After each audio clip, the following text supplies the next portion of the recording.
A world worth protecting. अध्याय 131। तो अफवाहें सच थीं।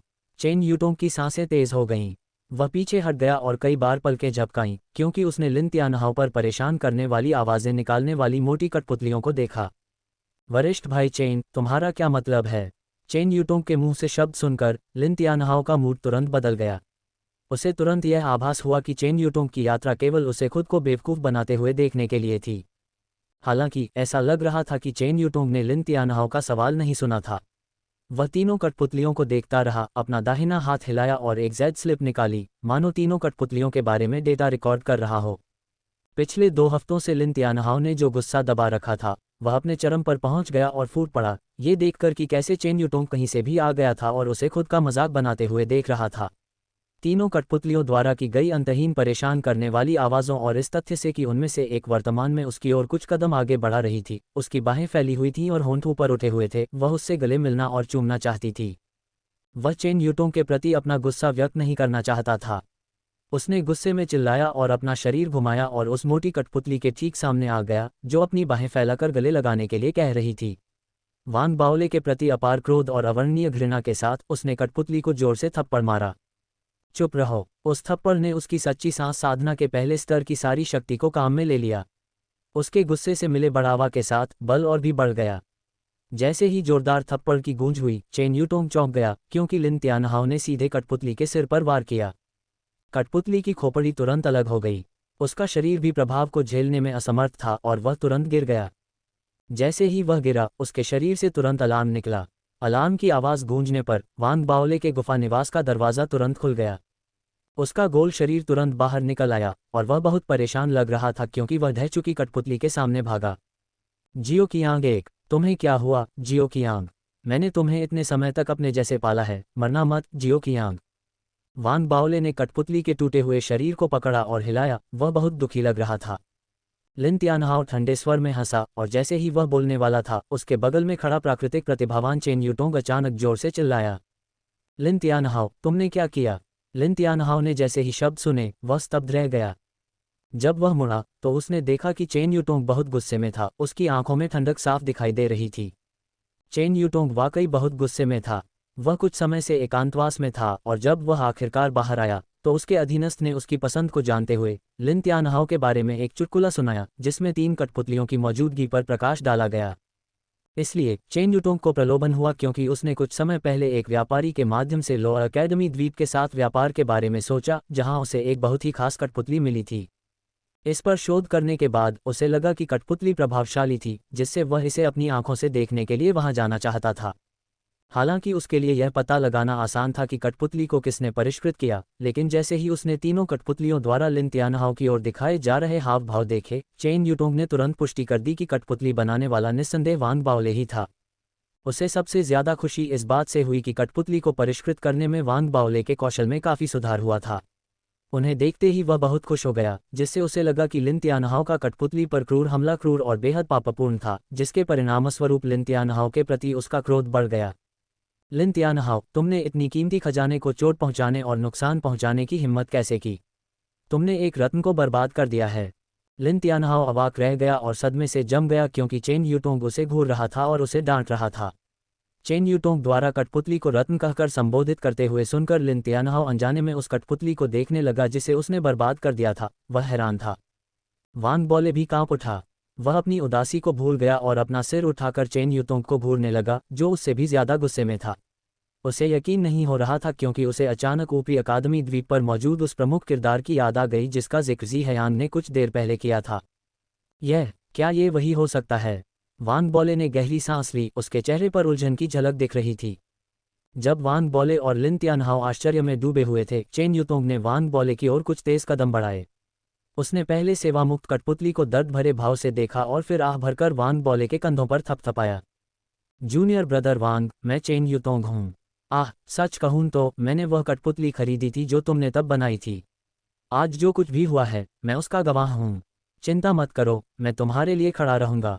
किसी साथी शिष्य की प्रिय धार्मिक कलाकृति को नष्ट करना एक अक्षम्य पाप है।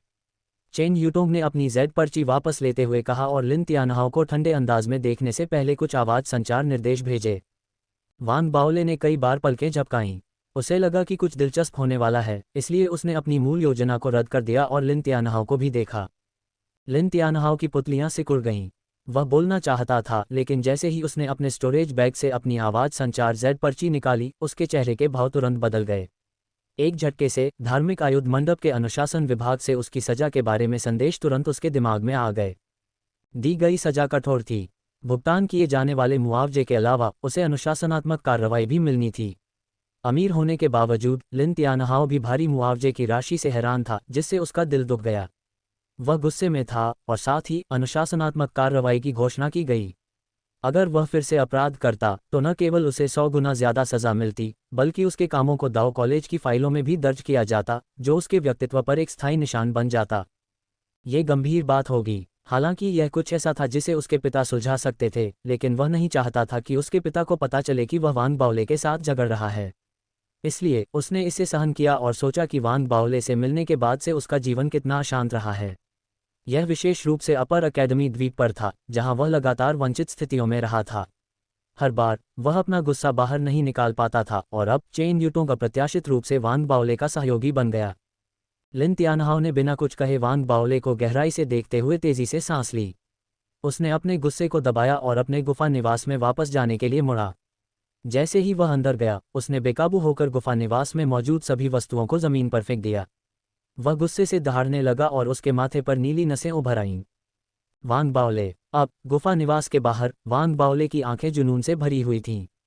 ये पहली बार था जब उसने ऊपरी अकादमी द्वीप पर अधिकार को कार्रवाई में देखा था। चेन यूटोंग के शब्दों ने भी लिन तियानहाओ को विस्फोट के कगार पर होने के बावजूद अपने गुस्से को सहने के लिए मजबूर कर दिया। जो कुछ भी हुआ था उसका बहुत बड़ा अर्थ था। अब वांग बाओले ने चारों ओर देखा और तुरंत मुट्ठी बांधकर चेन यूटोंग का अभिवादन करने के लिए उठे। धन्यवाद वरिष्ठ भाई चेन। जैसे ही उन्होंने बात की, वांग बाओले ने चेन यूटोंग को अपने गुफा निवास में आमंत्रित किया। चेन यूटोंग ने निमंत्रण स्वीकार कर लिया क्योंकि वह कठपुतलियों के बारे में अधिक जानने के लिए वांग बाओले के साथ बातचीत करने का मौका लेना चाहता था। एक दूसरे से परिचित होने की इच्छा के साथ वे दिल खोलकर बातें करने लगे। दोनों ने कठपुतलियों के निर्माण के बारे में अनुभवों का आदान प्रदान किया। वांग बाओले ने महसूस किया कि चेन यूटोंग की कठपुतली निर्माण प्रक्रिया प्रभावशाली थी और उनकी तकनीकें बेहतरीन थीं, बारीक विवरणों तक परिपूर्ण थीं। मेरा लक्ष्य एक दिव्य आयुध कठपुतली को परिष्कृत करना है। मेरा मानना है कि ऐसी कठपुतली में एक वस्तु आत्मा होगी और वह एक वास्तविक मानव बन जाएगी। चेन यूटोंग ने अपनी आंखों में उत्साह के साथ कहा। वांग बाओले के साथ अपनी पहली बातचीत से उन्हें बहुमूल्य अंतर्दृष्टि प्राप्त हुई थी। भले ही वांग बाओले परिष्कृत करने में उतने कुशल नहीं थे, लेकिन शिलालेखों के संबंध में उनके अद्वितीय ज्ञान और विचार प्रक्रिया ने उन्हें प्रभावित किया। हालांकि आखिरकार यह उन दोनों के बीच पहली बातचीत थी। अनजाने में शाम हो गई थी और चेन यूटोंग को वांग बाओले को अलविदा कहना पड़ा। जाने से पहले वांग बाओले ने उदारतापूर्वक चेन यूटोंग को कुछ कठपुतलियां उपहार में दीं। वह चेन यूटोंग की पसंद के बारे में जानता था और सोच समझकर उसे बालों वाली और मोटी कठपुतलियां उपहार में दीं। हालांकि उसने जू गंग की आंख को नहीं दिया, क्योंकि वह बर्दाश्त नहीं कर सकता था। आखिरकार ये पहली कठपुतली थी जिसे उसने कठपुतलियों के बारे में अपनी रचनात्मकता और ज्ञान को शामिल करने के बाद बनाया था। फिर भी चेन यूटोंग अभी भी हैरान था। कठपुतलियों को विनम्रतापूर्वक स्वीकार करने के बाद उसने अपना दाहिना हाथ हिलाया और वांग बाओले को वह अनमोल खजाना भेंट किया जो उसने सालों पहले किसी के दिमाग को धोखा देने के लिए उधार लिया था। हालांकि दुश्मन से सीधे लड़ने में असमर्थ, फिर भी यह एक अनमोल खजाना था। चेन यूटोंग द्वारा बिना सोचे समझे इसे उपहार में देने के भाव ने वांग बाओले को धार्मिक आयुध मंडप द्वारा प्रदर्शित उदारता का एहसास कराया, जो धार्मिक आयुध संकाय से कहीं अधिक था। चेन यूटोंग को विदा करने के बाद वांग बाओले अपने गुफा निवास में लौट आए और स्पिरिट इंट्रानेट पर लॉग इन किया। उन्होंने चेन यूटोंग की पृष्ठभूमि के बारे में जानकारी खोजी और तुरंत चौंक गए। ये वरिष्ठ भाई चेन एक शीर्ष आयुध सैनिक है जो बड़ी मात्रा में शक्ति का उपयोग करता है। वह धार्मिक आयुध मंडप के कॉलेज प्रशासनिक विभाग का प्रभारी है। हर एक अवैध निर्माण उसके विभाग के अधिकार क्षेत्र में है। ऐसी अफवाहें भी हैं कि वह अगले डिप्टी मंडप प्रमुख बनेंगे। वांग बाओले प्रभावित हुए। उन्होंने कभी नहीं सोचा था कि चेन यूटोंग इतने प्रमुख व्यक्ति होंगे। उनके दिल और दिमाग में विचार और भावनाएं उड़ रही थीं। भले ही उन्हें कठपुतलियों पर शोध करने का असामान्य शौक है, फिर भी वह एक अच्छे इंसान हैं। धार्मिक आयुध मंडप के एक शिष्य के आयुध शिष्य के पद पर पहुंचने के बाद वे उस विभाग में आवेदन कर सकते हैं जहां वे अपना कर्तव्य निभाना चाहते हैं। काश मैं कॉलेज प्रशासनिक विभाग में प्रवेश कर पाता जिसके वे प्रभारी हैं। वांग बाओले की आंखें चमक उठीं और वे कुछ क्षण सोचने के बाद निर्णायक बन गए। इसलिए उसके बाद के दिनों में धार्मिक कलाकृतियों का अभ्यास करने और उन्हें निखारने के अलावा वांग बाओले ने चेन युतोंग के साथ अपने संबंधों को गहरा करने में भी समय बिताया, बिना इसे बहुत उद्देश्यपूर्ण और बहुत बार बार किए। वह अनुशासन विभाग में गया और इस घटना के आधार पर दिखावा किया। उसने शहरी नियोजन विभाग के लिए काम करने की इच्छा के बारे में एक भी शब्द नहीं कहा। यहाँ तक कि चेन युतोंग के अधीनस्थ भी उन दोनों के बीच पनप रही दोस्ती से अनजान थे। चेन युतोंग इस बात से प्रभावित थे कि वांग बाओले ने मामलों को कैसे संभाला। इसके अलावा चूंकि वांग बाओले का व्यक्तित्व सुखद था, इसलिए उनके रिश्ते धीरे धीरे घनिष्ठ होते गए। कुछ समय बाद वांग बाओले को लगा कि उसने ऊपरी अकादमी द्वीप पर कुछ पैर जमा लिए हैं। साथ ही वह शोधन सामग्री के अपने ज्ञान में और अधिक कुशल होता जा रहा था। अगला कदम वास्तविक खजाने को परिष्कृत करना होगा। हालांकि इससे पहले मुझे मनोविज्ञान में और शोध करने की आवश्यकता है। वांग बाओले ने अपने पड़ोसी को देखने के लिए अपना सिर घुमाया। उसकी आंखों में एक चमक दिखाई दी और उसके हाथ की एक लहर के साथ 30 से अधिक आकर्षक कठपुतलियां तुरंत प्रकट हुईं और वे एक साफ सुथरे स्वरूप में गुफा के निवास से बाहर निकल गईं। अगली सुबह लिन त्यानहाओ अपने गुफा निवास से बाहर आया। उसका चेहरा कोयले की तरह काला था। उसने तुरंत 30 से अधिक मजबूत कठपुतलियों को देखा, जिससे उसका गुस्सा आसमान छू गया। उसने अपनी आंखें बंद कर लीं और कुछ देर बाद अपने गुफा निवास में वापस चला गया। उसने अपना सामान पैक किया और जब वह फिर से बाहर आया तो उसने एक बार भी अपना सिर घुमाए बिना दृढ़ तरीके से कदम पीछे खींच लिए। वह वहां वांग बाओले से लड़ना नहीं चाहता था, क्योंकि उसे पता था कि यह समय की बर्बादी थी। यदि यथास्थिति बनी रही तो वांग बाओले को कम से कम प्रभावित नहीं होना पड़ेगा, बल्कि उसकी अपनी साधना में बाधा आएगी और धार्मिक कलाकृतियां बनाने में उसकी प्रगति धीमी हो जाएगी। यह महसूस करते हुए कि लिन त्यानहाओ ने अपना सामान पैक किया और चला गया, वांग बाओले अचानक चिंतित हो गया। वह बाहर भागा और उसे वापस लौटने के लिए मनाने के इरादे से हाथ हिलाया, लेकिन लिन त्यानहाओ ने वांग बाओले को देखते ही गति बढ़ा दी। आह, क्या सही परीक्षण विषय था। कितना अफसोस की बात है कि वह ऐसे ही चला गया। लिन त्यानहाओ को दूर से गायब होते देख वांग बाओले परेशान हो गया। अंत में उसने अपना सिर हिलाया, आहें भरते हुए गुफा के निवास की ओर लौटने के लिए मुड़ा। लिन त्यानहाओ, जो तेज गति से क्षेत्र से जा रहा था, उसके चेहरे पर एक भयानक भाव था।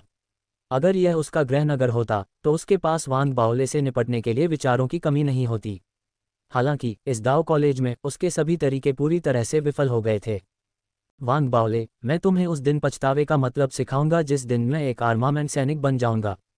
लिन त्यानहाओ के चले जाने की खबर उन लोगों के लिए चौंकाने वाली थी जो उस पर नजर रख रहे थे। हालांकि बहुत कम लोगों ने वास्तव में इसकी परवाह की, क्योंकि धार्मिक आर्मामेंट मंडप एक महल की तरह विशाल था और वहां इतने सारे शिष्य थे कि हर किसी को अपने अपने मामलों पर ध्यान देना था। हालांकि स्पिरिट इंट्रानेट पर पहले भी वांग बाओले का अपमान करने और उन्हें बदनाम करने वाले कई संदेश पोस्ट किए गए थे, लेकिन इससे सबसे ज्यादा ये हुआ कि उनका नाम कम विदेशी हो गया। जिन लोगों ने पहले उनसे बातचीत नहीं की थी, वे उन्हें पहचानने के लिए उनके रूप रंग की ज्यादा परवाह नहीं करते थे। उसी समय ये देखकर कि पड़ोसी गुफा निवास खाली था, वांग बाओले ने कई तरीके आजमाए और मंडप प्रशासनिक विभाग से अपने वरिष्ठ भाई को गुप्त रूप से सरणी गठन को अनलॉक करने के लिए रिश्वत दी। उसने पड़ोसी गुफा निवास में एक मार्ग बनाया, जिससे उसका स्थान तुरंत एक बड़े स्वीट में दोगुना हो गया। लिन त्यानहाओ के बिना कुछ कहे चले जाने के कारण वांग बाओले का परेशान मूड तुरंत दूर हो गया। यही वह समय था जब उसने आर्मामेंट शिष्य बनने के लिए अपनी उन्नति के लिए खुद को तैयार करना शुरू किया। आर्मामेंट शिष्य के रूप में पदोन्नत होने के लिए उसने एक बार में प्रथम श्रेणी के धार्मिक कलाकृतियां बनाने का दृढ़ निश्चय किया। हालांकि इससे पहले उसने अपना मतिभ्रम तकिया निकाला और मतिभ्रम क्षेत्र में प्रवेश किया। उसने पहले ही 5 साल के लिए मतिभ्रम तकिया किराए पर ले लिया था और चूंकि यह अभी तक देय नहीं था, इसलिए उसने इसे वापस नहीं किया। अब मतिभ्रम क्षेत्र में वांग बाओले ने अपना काला मुखौटा फिर से प्राप्त किया। वह लिटिल मिस्सी से पूछना चाहता था कि क्या सच्ची सांस क्षेत्र के लिए क्यूई भक्षण कला के समान कोई उपयुक्त साधना तकनीक उपलब्ध है। आखिरकार वांग बाओले के लिए क्यूई भक्षण कला क्यूई पालन कला का पूरक थी। इसलिए यह संभव हो सकता है कि अनंत आयुध परिवर्तन की तकनीक की तुलना में कलाकृतियों को परिष्कृत करने के लिए अधिक गहन साधना तकनीकें मौजूद हों। हालांकि जब उसने अपने विचार व्यक्त किए तो मुखौटा अनुत्तरदायी रहा। वांग बाओले लिटिल मिस्सी की जिद से बेपरवाह था और उसने मुखौटे से मधुरता से सवाल पूछना जारी रखा, एक ऐसी आवाज का उपयोग करते हुए जिसे वह कोमल समझता था। सुंदर, अविश्वसनीय रूप से मनमोहक लिटिल मिस्सी, तुम्हारा बाओले तुम्हें देखने के लिए यहाँ है। लिटिल मिस्सी, तुमने मुझे जो स्वर्ण शरीर दिखाया है वह अत्यंत उपयोगी था। जिस क्षण मैंने रहस्यवादी क्षेत्र में कदम रखा, मुझे देखने वाली हर एक आत्मा जड़ तुरंत मुझसे प्यार करने लगी, जिससे मैं शर्मिंदा हो गया। वांग बाओले ने मुखौटे पर नजरें चुराते हुए बोलते समय विनम्रता का नाटक किया। आत्मश्वास गांव से लौटने के बाद हुई घटना का अनुभव करने के बाद उसने फिर से अपने सवालों के साथ पानी की जांच करने का प्रयास नहीं किया। अंत में जब उसने गोल्डन बॉडी वाक्यांश का उल्लेख किया तो मुखौटा ने प्रतिक्रिया व्यक्त की, कई बार तेजी से चमका। इसने वान बाओले को यह आभास दिया कि लिटिल मिस्सी भावुक महसूस कर रही थी। वह तुरंत सतर्क हो गया क्योंकि उसने सोचा कि क्या उसके लिए किसी और दिन उससे मिलने जाना बेहतर होगा क्योंकि लिटिल मिस्सी का मूड खराब लग रहा था। अचानक मुखौटे से तुरंत बिजली की चमक निकली। छोटी मिस्सी, तुम क्या कर रही हो? वान बाओले की आंखें खुली हुई थीं और वह तेजी से पीछे हट गया। हालांकि बिजली की गति इतनी तेज थी कि वान बाओले इससे बच नहीं सका। बिजली उसके शरीर पर गिरी और जैसे ही उसके शरीर में दर्द और सुन्नता फैल गई, वान बाओले सदमे में आ गया। बिजली उसके डेंटियन के पास घूमी जहां भक्षण करने वाला बीज था और वान बाओले की पूरी आत्मा मेरिडियन और उसके भक्षण करने वाले बीज के भीतर आत्मा जड़ को महसूस करने के बाद वह तुरंत बाहर निकल गई। जब वह मुखौटे के पास वापस आई तो वह भ्रम के दायरे में रुकी और बुदबुदाई, इस चिड़चिड़े मोटे आदमी की क्या किस्मत है? कौन? बुदबुदाई बहुत धीमी थी और वान बाओले इसे पूरी तरह से सुन नहीं पाया। उसने केवल चिड़चिड़ा मोटा आदमी वाक्यांश सुना जिसने उसके रोंगटे खड़े कर दिए। यह महसूस करने के बाद कि यह मुखौटा ही बोल रहा था, उसने एक गहरी सांस ली। उसने खुद को इसके लिए मानसिक रूप से तैयार कर लिया था और भले ही वह आश्चर्यचकित था कि मुखौटा बोल सकता है, लेकिन वह इसे स्वीकार करने में सक्षम था। हालांकि मुखौटे द्वारा उल्लिखित चिड़चिड़ा मोटा ने वान बाओले की भावनाओं को झकझोर दिया। उसने चारों ओर देखा और उसकी नज़र अंततः मुखौटे पर पड़ी जो संदिग्ध लग रहा था। छोटी मिस्सी, क्या तुम बोल रही थी? यहाँ कोई मोटा नहीं है। वान बाओले की अज्ञानता का दिखावा करने की हरकत से पहले से ही अनजान मुखौटे के भीतर की छोटी मिस्सी ने बोलना जारी नहीं रखा। हालांकि मुखौटे पर शब्द दिखाई देने लगे। शब्दों को पढ़ना शुरू करते ही वान बाओले सतर्क हो गया। हालांकि जल्द ही उसे निराशा होने लगी क्योंकि मुखौटे पर लिखे शब्द उस साधना तकनीक के बारे में नहीं थे जो वह चाहता था। इसके बजाय यह एक धार्मिक कलाकृति के लिए एक सूत्र था। एक पल के लिए वर्णित सूत्र का अध्ययन करने के बाद वान बाओले को एहसास हुआ कि यह एक म्यान के लिए था। तुम चाहते हो कि मैं एक म्यान को परिष्कृत करूं? म्यान को परिष्कृत करने में क्या खास बात है? यह कोई उड़ने वाली तलवार नहीं है। इसके अलावा उड़ने वाली तलवार के लिए म्यान की आवश्यकता नहीं होती है। वान बाओले ने अनिच्छा से कहा। वान बाओले के स्वर में अनिच्छा को महसूस करते हुए मुखौटा फिर से चमक उठा और उस पर एक नया संदेश दिखाई दिया। यदि परिष्कृत म्यान शीर्ष पायदान पर है तो यह एक दिव्य आयुध से बढ़कर सर्वोच्च वस्तु बन सकता है। ये सूर्य पर प्राचीन हरे कांस्य तलवार को अवशोषित कर सकता है। उन शब्दों को पढ़ने के बाद वान बाओले हंसे। मजाक मत करो छोटी मिस्सी, तुम्हें लगता है कि मैं अज्ञानी हूँ? मैंने 6 साल की उम्र से ही लोगों से उनके भत्ते के रूप में पैसे ठगने के लिए इस पद्धति का उपयोग किया है। अपने शब्दों में कुछ विश्वसनीयता रखो। मुखौटा एक बार फिर चमकने से पहले काफी देर तक चुप रहा। इस पर लिखे शब्द फिर से बदल गए जिससे वान बाओले को पता चला कि म्यान केवल पहला कदम था। इसे सफलतापूर्वक परिष्कृत करने के बाद ऐसी साधना तकनीकें थीं जो इसके साथ जुड़ी हुई थीं। उसी समय म्यान वृद्धि श्रेणी का था। म्यान आत्मा सुई को जन्म देगा और यदि इसे और परिष्कृत किया जाए तो एक दिन ऐसा आएगा जब आत्मा सुई को ब्रह्मांड में सब कुछ अलग करने के लिए आत्मा तलवार में परिवर्तित किया जा सकता है। यह अधिक विश्वसनीय लगता है। वान बाओले ने फिर से करीब से देखा। हालांकि उसे अभी भी संदेह था ये पढ़ने के बाद की साधना तकनीकें आगे बढ़ेंगी। उसने आगे कुछ नहीं कहा। जब वह मतिभ्रम क्षेत्र से बाहर निकला तो वह बैठ गया और सूत्र के बारे में सोचने लगा। पहले उसने केवल एक त्वरित नज़र डाली थी, लेकिन अब इसके बारे में गंभीरता से सोचने के बाद वह उत्साहित हो गया। ये केवल एक प्रथम श्रेणी की धार्मिक कलाकृति है, लेकिन ये पहले से ही बहुत जटिल है। पहला चरण पहले से ही अपरंपरागत है और जिन आत्मा पत्थरों पर शिलालेख हैं वे न केवल इंद्रधनुष आत्मा पत्थर होने चाहिए बल्कि यह एक समान सेट भी होना चाहिए। इंद्रधनुष आत्मा पत्थर को अलग से म्यान के आकार में इकट्ठा करना स्वीकार्य नहीं है। वान बाओले भ्रमित थे फिर भी उत्साहित थे। उसने इसके बारे में और सोचा और जब उसने कुछ समय बाद अपना सिर उठाया तो उसकी आंखों में हैरानी का भाव था। विशिष्ट स्पिरिट स्टोन्स के लिए इसकी आवश्यकताओं के अलावा ये शिलालेखों के लिए अपनी आवश्यकताओं में भी विशेष था। आवश्यक शिलालेखों की संख्या ने वान बाओले को संकेत दिया कि यह सामान्य तृतीय श्रेणी के अलौकिक खजाने के लिए आवश्यक संख्या से कहीं अधिक है। इसके अलावा भले ही वान बाओले सूत्रों का उपयोग करके शिलालेखों की व्यवस्था को हल कर सकता था, लेकिन वह उनके अर्थों को नहीं समझता था। स्पिरिट कनेल से जुड़ी ज़रूरतें भी बेहद जटिल थीं। शोधन सामग्री की ज़रूरतें सख्त थीं और वान बाओले यह नहीं समझ पाए कि पहली श्रेणी की वस्तु होने की सरल तस्वीर में सभी ज़रूरी चीज़ें कैसे फिट होती हैं। हालांकि ये वास्तव में एक पहली श्रेणी की धार्मिक कलाकृति थी। क्या ऐसा हो सकता है कि जब म्यान अपने शीर्ष स्तर पर पहुंच जाए तो यह वास्तव में प्राचीन हरे कांस्य तलवार को आकर्षित कर सके? वांग बाओले ने इसके बारे में सोचा, लेकिन उसे अभी भी इस पर विश्वास नहीं हो रहा था। वह म्यान से बेहद रोमांचित था, लेकिन देख सकता था कि यह उतना शक्तिशाली नहीं था जितना कि लिटिल मिस्सी ने वर्णन किया था, भले ही यह स्पष्ट रूप से एक खजाना भी था। शायद मैं शोधन प्रक्रिया में नीले लंबे भाले से मन का शामिल कर सकता हूँ। इस तरह मैं शायद इन दो धार्मिक खजानों को एक साथ जोड़ सकता हूँ, जिससे वे और अधिक शक्तिशाली बन जाएं।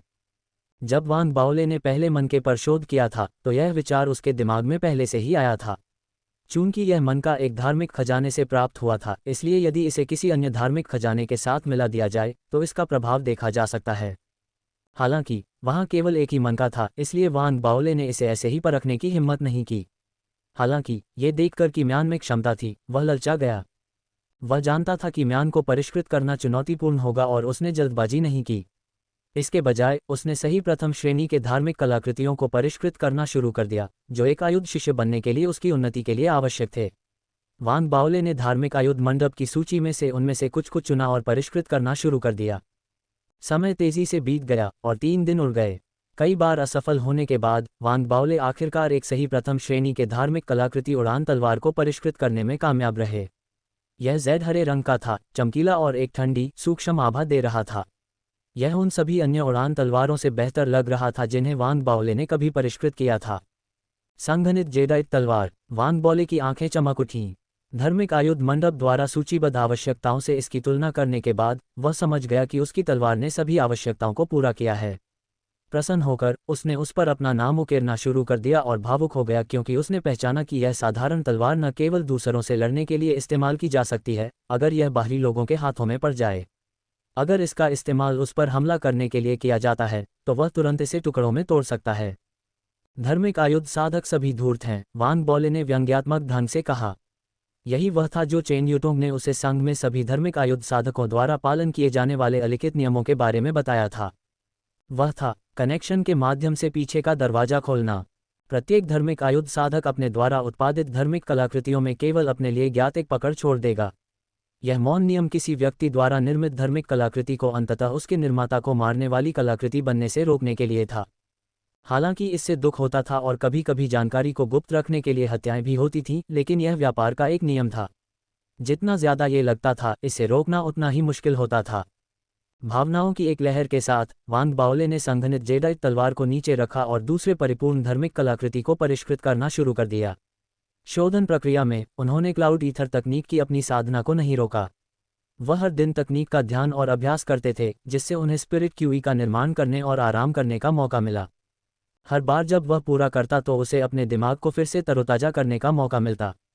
उसने ये भी महसूस किया कि उसके शरीर के भीतर स्पिरिट धागा दिन प्रतिदिन मजबूत होता जा रहा था, खासकर जब वह आवश्यक स्पिरिट स्टोन को परिष्कृत कर रहा था। जैसे जैसे भक्षण करने वाला बीज मथता गया, ये स्पष्ट था कि स्पिरिट क्यूई को अवशोषित करने की उसकी गति में काफ़ी वृद्धि हुई थी। उसके चारों ओर धुंध की उपस्थिति, इस तथ्य के साथ कि उसने अपनी आत्मा मेरिडियन को 100% सक्रिय कर दिया था, उसकी साधना की गति को दूसरों की तुलना में कहीं अधिक बढ़ा दिया। उन्होंने समझा कि न तो साधना और न ही धार्मिक कलाकृतियों के शोधन को नज़रअंदाज किया जाना चाहिए, खासकर जब अनंतायुध परिवर्तन की तकनीक में ये स्पष्ट रूप से उल्लेख किया गया था कि जैसे जैसे धार्मिक कलाकृतियों के शोधन का स्तर बढ़ता जाएगा, व्यक्ति की साधना से आवश्यक सहायता भी बढ़ती जाएगी। इसके अलावा संघ द्वारा सूचीबद्ध धार्मिक कलाकृतियों के 9 ग्रेड थे। पहले 2 ग्रेड धार्मिक कलाकृतियों के रूप में जाने जाते थे, तीसरे ग्रेड के लोग अलौकिक खजाने के रूप में जाने जाते थे और 7वें ग्रेड को धार्मिक आयुध के रूप में जाना जाता था। यदि यह 9वें स्तर से परे था तो इसे दिव्य आयुध के रूप में जाना जाएगा। इससे धार्मिक आयुध साधक की साधना पर बहुत अधिक मांग आ गई। जब उन्होंने अनंत आयुध परिवर्तन की तकनीक के बारे में सोचा तो वांग बाओले के दिमाग में प्रस्तावना का एक अंश उभर कर आया। शस्त्र साधकों के रूप में हर चीज को आत्मा के पत्थरों के रूप में देखा जाता है। अंतहीन शिलालेख बनाए जाते हैं, उन्हें सर्वोच्च आत्मा कनेल में संघनित किया जाता है। कानूनों को गढ़ने वाली सामग्री के रूप में और ब्रह्मांड को इंक्यूबेटर के रूप में देखते हुए शोधन किया जाता है, देवताओं को खत्म करने में सक्षम दिव्य आयुध का निर्माण करने के लिए। वांग बाओले उन शब्दों के बारे में सोचते हुए हिल गए। उन्होंने सोचा कि उनके लिए वह समय कब आएगा जब वह उस स्तर तक पहुंच जाएंगे जहां वह दुनिया की हर एक वस्तु को परिष्कृत कर सकेंगे। तब मैं दिव्य आयुधों को परिष्कृत करने और संघ का अध्यक्ष बनने में सक्षम हो जाऊंगा। ये कुछ ऐसा नहीं है जो कुछ मिनटों या दिनों में पूरा किया जा सकता है। कौन नहीं कहने की हिम्मत करेगा। वान बाओले इस बारे में सोचते हुए प्रत्याशा से भर गए। इस प्रत्याशा की भावना के साथ दिन बीतते गए। वान बाओले द्वारा बनाए गए उत्तम प्रथम श्रेणी के धार्मिक कलाकृतियों की संख्या में वृद्धि हुई। बीते 2 सप्ताहों में वान बाओले लगभग पूर्ण एकांत में रहे और अंतहीन रूप से प्रथम श्रेणी के धार्मिक कलाकृतियों को परिष्कृत करते रहे। प्रत्येक धार्मिक कलाकृति के परिष्कृत होने के साथ वह आयुध शिष्य बनने के एक कदम और करीब पहुंच गए। यह उन अन्य शिष्यों के लिए आसान उपलब्धि नहीं थी जिन्हें अभी अभी अपर अकादमी द्वीप में प्रवेश मिला था। हालांकि वान बाओले के लिए ये बस समय की बात थी। उसी समय बीते 2 हफ्तों में शिष्यों का दूसरा जत्था अपर अकादमी द्वीप में प्रवेश कर गया। शिष्यों के दूसरे जत्थे में वरिष्ठ छात्र शामिल थे जिन्होंने पहले स्पिरिट ब्रीथ विलेज में प्रवेश नहीं किया था और कुछ लोग ऐसे थे जो स्पिरिट ब्रीथ विलेज में असफल हो गए थे। उन्होंने सफलता प्राप्त करने के लिए अपने अपने दाव कॉलेजों के रहस्यवादी क्षेत्र को पार कर लिया था और उन्हें अपर अकादमी में आगे बढ़ने की अनुमति दी गई थी। उनके आगमन ने अपर अकादमी द्वीप को और भी जीवंत बना दिया। उसी समय 8 इंच के स्पिरिट रूट ट्रू ब्रीथ विशेषज्ञ होने के कारण वान बाओले को धार्मिक आर्मामेंट पवेलियन द्वारा उपहार में दिया गया क्रूजर आखिरकार पूरा हो गया और पवेलियन प्रशासनिक विभाग से नीली शर्ट वाले साधक द्वारा व्यक्तिगत रूप से उनके पास भेजा गया। वह उन कुछ लोगों में से एक था जिन्होंने वान बाओले और लिन तियानहाओ के बीच लड़ाई पर विशेष ध्यान दिया था। इससे नीली शर्ट वाले साधक को पहले से ही पता चल गया था कि वान बाओले असाधारण व्यक्ति है। उसने निचले अकादमी द्वीप में वान बाओले से जुड़ी क्रूर घटनाओं के बारे में भी जानकारी प्राप्त की, जिससे वान बाओले से दोस्ती करने की उसकी इच्छा और मजबूत हो गई। वान बाओले को दोस्त बनाने का शौक था। वह धार्मिक कलाकृतियों को परिष्कृत करने की प्रक्रिया में था, लेकिन वह इस बात से बिल्कुल भी परेशान नहीं था कि नीली शर्ट वाले साधक की यात्रा से उसे बाधा हुई। इसके बजाय वह बेहद स्वागत करने वाला था और नीली शर्ट वाले साधक को विदा करने से पहले अभिवादन का आदान प्रदान करने के बाद वान बाओले ने अपने गुफा निवास के बाहर खड़ी छोटी क्रूजर को देखा। उसकी आंखें उत्साह से भरी हुई थीं। यह एक क्रूजर है। वान बाओले ने इसे महसूस करने के लिए आगे कदम बढ़ाया। हरे रंग का क्रूजर पंखहीन और बहुत बड़ा नहीं था। ये लगभग 30 फीट चौड़ा अंडाकार आकार का था। बीच में एक गड्ढा था, जैसे कि कोई रहस्यमयी शक्ति इसके भीतर घूम रही हो। सुरक्षा कवच की उपस्थिति के कारण जब क्रूजर का उपयोग छोटी दूरी की उड़ानों के लिए किया जाता था तो चाहे कोई खड़ा हो या बैठा हो, ये सुविधाजनक था। यदि इसका उपयोग लंबी दूरी की उड़ानों के लिए किया जाता था तो कोई इसमें लेट भी सकता था। इसमें कई उड़ान मोड विकल्प भी थे। ऑटो पायलट मोड से जिसे गंतव्य में कुंजी डालने के बाद सक्षम किया जा सकता था, सेल्फ ड्राइविंग मोड तक जब आत्मा ऊर्जा पूरी तरह से किसी के शरीर में एकीकृत हो जाती थी। यह अफसोस की बात है कि यह एक लड़ाकू फंक्शन से सुसज्जित नहीं है। हालांकि मैं इसमें कुछ धार्मिक कलाकृतियां शामिल कर सकता हूं। इस तरह यह युद्ध के लिए तैयार हो जाएगा। वान बाओले ने क्रूजर का चक्कर लगाया। जितना अधिक वह इसे देखता था उतना ही वह इसे पसंद करता था। इसे उनका पहला निजी क्रूजर माना जा सकता है और चूंकि इस तरह के क्रूजर धार्मिक कलाकृतियों की तरह थे, इसलिए वान बाओले को इसे नियंत्रित करने में बहुत चुनौतियों का सामना नहीं करना पड़ा। क्रूजर पर एक संक्षिप्त नज़र डालने के बाद वान बाओले उस पर बैठ गए। उनका उत्साह उमड़ पड़ा। तुरंत उनके शरीर के भीतर की आध्यात्मिक ऊर्जा मुक्त हो गई और क्रूजर के साथ एकीकृत हो गई, जिससे वह थोड़ा कंपन करने लगा और धीरे धीरे हवा में ऊपर उठने लगा। वान बाओले उत्साहित दिखे। अपने मन से आध्यात्मिक ऊर्जा को नियंत्रित करते हुए हवा में मौजूद क्रूजर आसमान में आगे की ओर बढ़ने लगा। वह खुशी से चिल्लाया। वान बाओले ने ऊपरी अकादमी द्वीप के ऊपर आसमान में क्रूजर उड़ाया। वह शुरू में इससे अपरिचित था, लेकिन धीरे धीरे वह अधिक कुशल होता गया, खासकर जब दूसरे मंडपों के शिष्य भी आसमान में अपने क्रूजर उड़ा रहे थे। कुछ अवलोकन के बाद वह अब क्रूजर पर नहीं बैठा, बल्कि क्रूजर पर खड़ा हो गया और अपने बालों में हवा के साथ दहाड़ने लगा। यही वह चीज़ है जो एक साधक के पास होनी चाहिए। आसमान में कदम रखते हुए स्वर्ग और धरती के बीच हर जगह को एक ऐसी जगह बनाना जिसे खोजा जा सके। वान बाओले ने दिल खोलकर हंसते हुए याद किया कि क्लाउड इथेरियल तकनीक में लिखा था कि अगर कोई ट्रू ब्रीथ विशेषज्ञ 5वें स्तर पर पहुंच जाता है तो वह तलवार पर खड़े होकर आसमान में उड़ सकता है। तब तक क्रूजर का इस्तेमाल ज़्यादातर लंबी दूरी की यात्रा के लिए किया जाता था। अगर बीच हवा में भी खतरा हो तो भी कोई तलवार पर कदम रखते हुए निकल सकता था और प्रतिद्वंद्वी से लड़ सकता था। मुझे हिम्मत जुटानी होगी और ट्रू ब्रीथ के शिखर तक पहुंचना होगा। अपने खुद के क्रूजर को नियंत्रित करते हुए आसमान में उड़ने के उत्साह ने वान बाओले को अपने भविष्य के लिए बेहद उत्साहित कर दिया और उनके क्रूजर की गति बढ़ गई। सुरक्षा कवच की वजह से उनकी ओर आने वाली तेज हवाएं रुक गईं। इसलिए वान बाओले को अपने चेहरे पर तेज हवाओं का असर महसूस नहीं हुआ। क्रूजर के डिज़ाइन ने हवा के प्रतिरोध को भी कम किया। अपनी खुशी के बीच वान बाओले हंसे क्योंकि क्रूजर बादलों को चीरता हुआ और ऊंचाई पर उड़ रहा था। इस स्थिति में आसपास कोई अन्य क्रूजर नहीं देखा जा सकता है। वान बाओले की आंखों में नीचे की हर चीज़ सिकुड़ती हुई लग रही थी। दूर तक देखने पर बादलों की चारों ओर की परतें एक महासागर की तरह थीं, चौड़ी और असीम। जब उसने ऊपर देखा तो आसमान के किनारे पर सूरज गर्म चमक रहा था और प्राचीन हरी कांस्य तलवार विशेष रूप से प्रमुख थी। आह, तलवार सूर्य! सूर्य विशाल है, पृथ्वी से कई गुना बड़ा। स्वाभाविक रूप से प्राचीन हरी कांस्य तलवार भी आश्चर्यजनक है और इसी तरह पृथ्वी से कई गुना बड़ी है।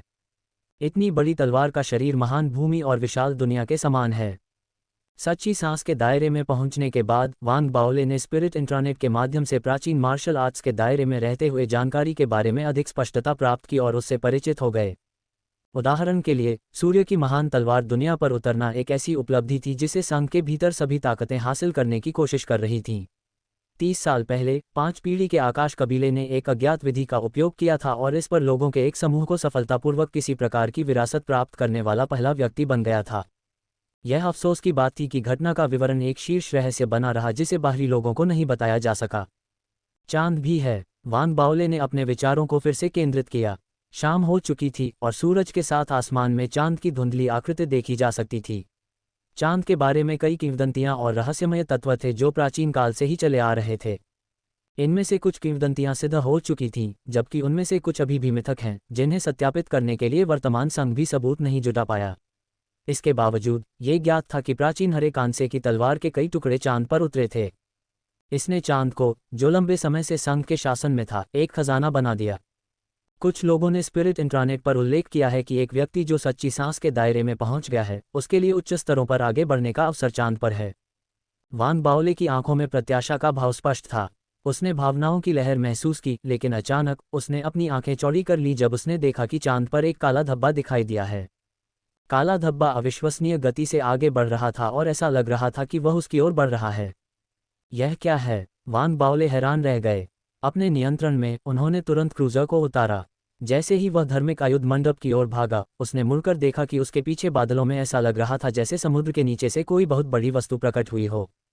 एक जोरदार धमाके के साथ लहर जैसे बादल आसपास की ओर घूमने लगे। उसके बाद काले बालों से पूरी तरह से ढका हुआ एक विशालकाय प्राणी जो 200 फीट चौड़ा था, बादलों से उभरा। अपने दांत दिखाते हुए वह सीधे वांग बाओले की ओर बढ़ा। वह जानवर एक विशालकाय वानर था जिसके पंख थे। उससे निकलने वाली दमनकारी शक्ति सच्ची सांस की शक्ति को दबा देती थी। वांग बाओले ने सांस लेने में कठिनाई का अनुभव करने से पहले उसे केवल थोड़ी देर देखा था। उसका दिल जोर से धड़क रहा था और यह स्पष्ट हो गया कि यह बल ऐसा था जिसे वह झेलने में असमर्थ था। वानर से निकलने वाली शक्ति न केवल बहुत बड़ी थी, बल्कि यह बेहद क्रूर भी लग रही थी। इसकी गति वांग बाओले से कहीं अधिक थी और अब उसकी आंखों में एक क्रूर नज़र स्पष्ट थी। ऐसा लग रहा था कि उसने वांग बाओले को पकड़ लिया है और जैसे ही उसके पंख फड़फड़ाए, उसकी गति कई गुना बढ़ गई और वह तुरंत वांग बाओले के पास आ गया और उसके क्रूजर के पास आ गया। उसने अपना दाहिना हाथ उठाया और क्रूजर की ओर जोरदार तमाचा मारा। उसके विशाल शरीर की तुलना में क्रूजर एक खिलौने जैसा था। क्रूजर में बैठा वांग बाओले इतना भयभीत था कि वह सदमे में हौंफने लगा। उसके छिपने के लिए बहुत देर हो चुकी थी और जैसे ही बंदर का हाथ क्रूजर पर पड़ा, क्रूजर का संतुलन तुरंत बिगड़ गया और वह जोरदार धमाके के साथ धार्मिक आयुध मंडप में जमीन पर गिर गया। क्या हो रहा है? ऊपरी अकादमी द्वीप पर वास्तव में जानवर हैं और कोई भी उन्हें नियंत्रण में नहीं रख सकता। वांग बाओले कांप उठा और तुरंत चिल्लाया। हालांकि क्रूजर के जमीन पर गिरने से पहले ही बंदर ने गति पकड़ ली और क्रूजर को पकड़ लिया। अपने दांत पीसते हुए वह प्रसन्न दिखाई दिया क्योंकि उसने क्रूजर को फिर से जोर से थप्पड़ मारा, जिससे वह बार बार नीचे गिर गया। क्रूजर के अंदर वांग बाओले सदमे में जम गया और उसकी चीखें और भी दयनीय हो गईं। वह केवल यह महसूस कर सकता था कि उसके सिर में भनभनाहट पहले से कहीं अधिक तेज हो गई थी, क्योंकि वह जिस अविश्वसनीय गति को नियंत्रित नहीं कर सकता था, उसके कारण उसका दिल उसकी छाती से बाहर निकल गया। ये हास्यास्पद है, मैंने इसे उकसाया भी नहीं। अपने दुख और आक्रोश में बंदर अचानक फिर से हवा में उछला, क्रूजर के पास पहुंचा और उसे बहुत जोर से थप्पड़ मारा। क्रूजर को एक बार फिर से दुर्घटनाग्रस्त होते देख बंदर उत्साहित दिखाई दिया और उसने अपनी छाती पीटते हुए खुशी से दहाड़ लगाए। ठीक उसी तरह बंदर इधर उधर उछलता रहा, क्रूजर को एक खिलौने की तरह इस्तेमाल करता रहा और लगातार उसे बार बार फेंकता रहा। ये स्पष्ट था कि वह एक खेल खेल रहा था और अपनी ताकत पर अच्छा नियंत्रण रखता था क्योंकि उसने क्रूजर को और अधिक नुकसान नहीं पहुंचाया। फिर भी क्रूजर के अंदर वांग बाओले तड़प रहा था। उसकी दर्दनाक चीखें अंतहीन थीं और वह बेहद भ्रमित था क्योंकि उसकी दुनिया सभी दिशाओं में घूम रही थी। अपर अकेडमी आइलैंड पर कई लोगों ने देखा कि क्या हो रहा था, लेकिन वे बहुत आश्चर्यचकित नहीं थे। उन्होंने केवल अपने सिर हिलाए क्योंकि विचारों ने उसे भर दिया था। ये किसका क्रूजर है? वह एक नौसिखिया होगा। केवल नौसिखिए ही बादलों में साहपूर्वक उड़ सकते हैं। वह डायमंड ऐप का क्षेत्र है, ये किसी को भी देखता है। ठीक उसी तरह आसमान में फेंके जाने और 10 से अधिक बार दुर्घटनाग्रस्त होने के बाद बंदर उब गया था। उसे अब क्रूजर की परवाह नहीं थी क्योंकि वह धार्मिक आर्मामेंट पवेलियन की जमीन पर भारी और जोर से उतरा था। सौभाग्य से क्रूजर मजबूत था और वांग बाओले को बहुत अधिक चोटें नहीं आईं। हालांकि क्रूजर काफी क्षतिग्रस्त हो गया था और उसमें से हरा धुआं निकल रहा था। जैसे ही जहाज जमीन पर उतरा, वांग बाओले ने क्रूजर से बाहर निकलने की कोशिश की। उसका सिर चक्कर खा रहा था।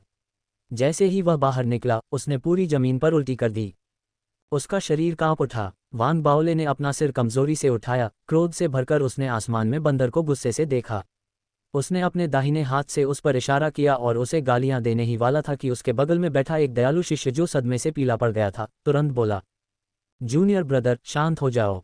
इसे डांटो मत, क्योंकि यह बहुत कमजोर है। जिस क्षण इसे डांटोगे, यह अपना सबसे भयंकर रूप दिखाएगा और यह बहुत डरावना है। इसकी सबसे भयंकर चाल, मुझे इसकी सबसे भयंकर चाल की परवाह नहीं है। वांग बाओले का गुस्सा फूट पड़ा। बंदर द्वारा धोखा दिए जाने के विचार ने उसे पागल कर दिया, खासकर जब ये सिर्फ एक बार नहीं बल्कि 10 से ज्यादा बार हुआ था। शांत हो जाओ जूनियर ब्रदर, शांत हो जाओ। मैं तुम्हें सलाह दूंगा कि इस बंदर को मत उकसाओ, क्योंकि यह जानवरों को वश में करने वाले मंडप के बुजुर्ग का पसंदीदा पालतू जानवर है। इसकी साधना हम सच्चे प्राणवानों से कहीं अधिक है, जो इसे बहुत शक्तिशाली बनाता है। बादलों के ऊपर का क्षेत्र इसका क्षेत्र है और अगर यह वहां कुछ दिखाई देता है तो इसे उसे दूर भगाना बहुत पसंद है। वांग बाओले के बगल में बैठे दयालु शिष्य ने अपना सिर हिलाया। वह वांग बाओले को नहीं जानता था, क्योंकि धार्मिक आयुध मंडप में बहुत सारे शिष्य थे। इसका इतना मजबूत समर्थक है। साथ ही शिष्य की बातें सुनकर और वानर के बारे में थोड़ी समझ हासिल करने के बाद वांग बाओले ने आह भरी, क्योंकि उसे एहसास हुआ कि वह इसे अपमानित नहीं कर सकता। वह और भी अधिक दुखी और क्रोधित हो गया और वह डायमंड ऐप की सबसे भयंकर हरकतों के बारे में पूछना चाहता था, जो वांग बाओले की आवाज़ सुनकर हवा में उछल पड़ा था। ये तुरंत रुक गया। वांग बाओले की ओर अपने नितंब हिलाते हुए मुड़ा और गुर्राया, जिससे उसकी आंखों में एक कृपालु नजर आई। तुम मेरा अपमान कर रहे हो। वांग बाओले की आंखें खुली की खुली रह गईं, क्योंकि वह अपने गुस्से पर नियंत्रण खो चुका था। यह उसके जीवन में पहली बार था जब उसे किसी बंदर ने अपमानित किया था। हवा में मौजूद डायमंड ऐप ने गर्व से अपनी छाती पीटते हुए आवाज़ें निकालनी शुरू कर दीं। उसने अपना ध्यान वांग बाओले से हटा लिया और सीधे बीस्ट टाइमिंग पवेलियन की ओर बढ़ने लगा। वांग बाओले बेहद गुस्से में था। बंदर ने न केवल उसे एक खिलौने की तरह माना था, बल्कि उसका अपमान भी किया था। आक्रोश की भावना ने उसे लगभग गुस्से से भर दिया। उसे अपने गुस्से को काबू में रखने में थोड़ा समय लगा। उसने दर्दनाक रूप से टूटे हुए क्रूजर को देखा और आह भरी। अपने साथी शिष्य को धन्यवाद देने के बाद वह दुख और आक्रोश की भावनाओं के साथ क्रूजर को वापस अपने गुफा निवास में ले गया। शुक्र है कि क्रूजर को हुआ नुकसान सही था और बहुत गंभीर नहीं था। इसे वांग बाओले की मौजूदा क्षमताओं से आसानी से ठीक किया जा सकता था। बस इतना ही था कि उसके लिए अपने आक्रोश को दबाना मुश्किल था, क्योंकि उसका गुस्सा बंदर के चेहरे के भावों के बारे में सोचकर बढ़ता जा रहा था, क्योंकि यह उसका अपमान कर रहा था। बस तुम रुको, बदमाश। तुम देखोगे कि अगर तुम उसे उकसाओगे तो तुम्हारा दादा वांग क्या करेगा। दांत पीसते हुए और अपने आक्रोश को दबाते हुए वांग बाओले को क्रूजर को ठीक करने के बाद बाहर जाने का मन नहीं हुआ। इस प्रकार उसने एकांत में धार्मिक कलाकृतियों को परिष्कृत करना जारी रखने का फैसला किया। दिन बीतते गए और वांग बाओले पहले दर्जे की धार्मिक कलाकृतियों को परिष्कृत करने की प्रक्रिया से अधिक परिचित होते गए। धार्मिक कलाकृतियों की संख्या बढ़ती गई, भले ही इस प्रक्रिया में विफलताएं हुईं, जिससे उसे अपनी बचत का एक बड़ा हिस्सा खोना पड़ा। हालांकि उसने धीरे धीरे 80 से अधिक धार्मिक कलाकृतियों को परिष्कृत किया, जिन्हें उसने धार्मिक आयुध मंडप से कैटलॉग में विशेष रूप से चुना था। हर एक धार्मिक कलाकृति प्रतीकात्मक थी और वे सभी परिष्कृत करने के लिए मध्यम रूप से चुनौतीपूर्ण होने की श्रेणी में आती थीं। अगर उसने कम कठिनाई वाले विषयों को परिष्कृत करने का विकल्प चुना होता तो उसे इतना समय, ऊर्जा और पैसा खर्च करने की जरूरत नहीं पड़ती। ऐसा इसलिए था क्योंकि चेन यूटोंग ने एक बार वांग बाओले से कहा था कि भले ही आर्मामेंट शिष्य के लिए मूल्यांकन की आवश्यकता 100 प्रथम श्रेणी के धार्मिक कलाकृतियों को पूरी तरह से परिष्कृत करना था, लेकिन वास्तव में उनमें से प्रत्येक के लिए अंक आवंटित किए गए थे। इससे कोई फर्क नहीं पड़ता कि यह उच्च या निम्न स्कोर था, क्योंकि न्यूनतम आवश्यकता पूरी होने के बाद कोई व्यक्ति आर्मामेंट शिष्य बन सकता था। हालांकि भविष्य में आर्मामेंट सैनिक बनने के लिए आगे बढ़ने पर स्कोर महत्वपूर्ण हो जाएगा। यह आर्मामेंट सैनिक के मूल्यांकन के लिए बोनस अंक के रूप में कार्य कर सकता है। इसलिए चेन यूटोंग ने वांग बाओले से कहा कि यदि यह संभव हो तो यह उनके लिए फायदेमंद होगा यदि वह कैटलॉग से सबसे चुनौतीपूर्ण प्रथम श्रेणी के धार्मिक कलाकृतियों को परिष्कृत करें। यद्यपि इसमें बहुत अधिक व्यय होता तथा दाओ महाविद्यालय शस्त्र शिष्यों को मूल्यांकन के लिए परिष्कृत किए गए 100 धार्मिक कलाकृतियों के बदले में केवल कुछ प्रतीकात्मक आत्मा पत्थरों से पुरस्कृत करता, जिससे लागत लाभ के अनुपात में असंगत हो जाती, फिर भी इसे भविष्य में एक ठोस आधार निर्मित करके सफलता का एक आसान मार्ग उपलब्ध हो जाता। इन सभी कारकों पर विचार करने के बाद वांग बाओले ने खुद को चुनौती देने का फैसला किया। उसे बहुत अधिक खर्च करना था, लेकिन स्पिरिट ब्रीथ विलेज में पहले जो लाभ उसे प्राप्त हुए थे वे भी महत्वपूर्ण थे। उसे अपना भरपूर इनाम प्राप्त करने से पहले केवल दाओ कॉलेज द्वारा लाभों को रिकॉर्ड करने की प्रक्रिया पूरी होने का इंतजार करना था। हालांकि अगर सब कुछ उसकी योजना के अनुसार हुआ तो उसके लिए अगले 10 या उससे अधिक धार्मिक कलाकृतियों के लिए स्टार एरा सैंड नामक शोधन सामग्री का उपयोग करना अपरिहार्य होगा। स्टार एरा सैंड संप्रदाय के भीतर उपलब्ध था, लेकिन इसे केवल तभी खरीदा जा सकता था जब कोई एक विशिष्ट मिशन पूरा करता, जिसे पूरा करने के लिए समय की भी आवश्यकता होती। आवश्यक समय की गणना करने के बाद वांग बाओले अधीर हो गया। इसके बारे में सोचने के बाद उसने जी हयांग से संपर्क करने का फैसला किया, जिसके बारे में उसे लगा कि उसके पास स्टार एरा सैंड पर अपना हाथ रखने का एक तरीका होगा, क्योंकि वह लो अकेडमी द्वीप पर बहुत प्रभावशाली था। अगर जी हयांग ऐसा करने में सक्षम नहीं था तो वांग बाओले ने चेन यूटोंग से मदद लेने की योजना बनाई। हालांकि भले ही उसने चेन यूटोंग के साथ दोस्ती की थी, लेकिन वे करीब नहीं थे क्योंकि वे एक दूसरे को लंबे समय से नहीं जानते थे। इसलिए जब तक कोई और विकल्प न हो, वांग बाओले चेन यूटोंग को परेशान नहीं करना चाहते थे। अभी जी हयांग लो अकेडमी आइलैंड से एक नए छात्र को जोश से अपना परिचय दे रहा था। जूनियर सिस्टर, मैं जी हयांग हूँ। इथरियल दाओ कॉलेज में चाहे आप चांसलर हो या कोई साधारण छात्र, ऐसी कोई मांग नहीं है जिसे मैं पूरा न कर सकूं। जैसे ही उसने बात की, जी हयांग को वांग बाओले की आवाज़ मिली। संदेश उठाते ही उसकी आंखें चमक उठीं और वह उस छात्रा की ओर मुस्कुराया जो आशंकित लग रही थी। देखा, क्या तुम जानते हो कि वांग बाओले कौन है? वह मेरा सबसे बड़ा ग्राहक है। ठीक है, विचार करने के लिए अपना समय लो। मुझे अब सीनियर भाई वांग के मामले में मदद करनी है। जी हयांग ने बात करते हुए खुशी से मुड़कर चले गए। उसने तुरंत अपनी वॉयस ट्रांसमिशन रिंग को वांग बाओले से संवाद करने के लिए निकाला। वह बेहद सम्मानजनक और विनम्र था। जब वांग बाओले लो अकेडमी द्वीप पर था, उससे बहुत अलग।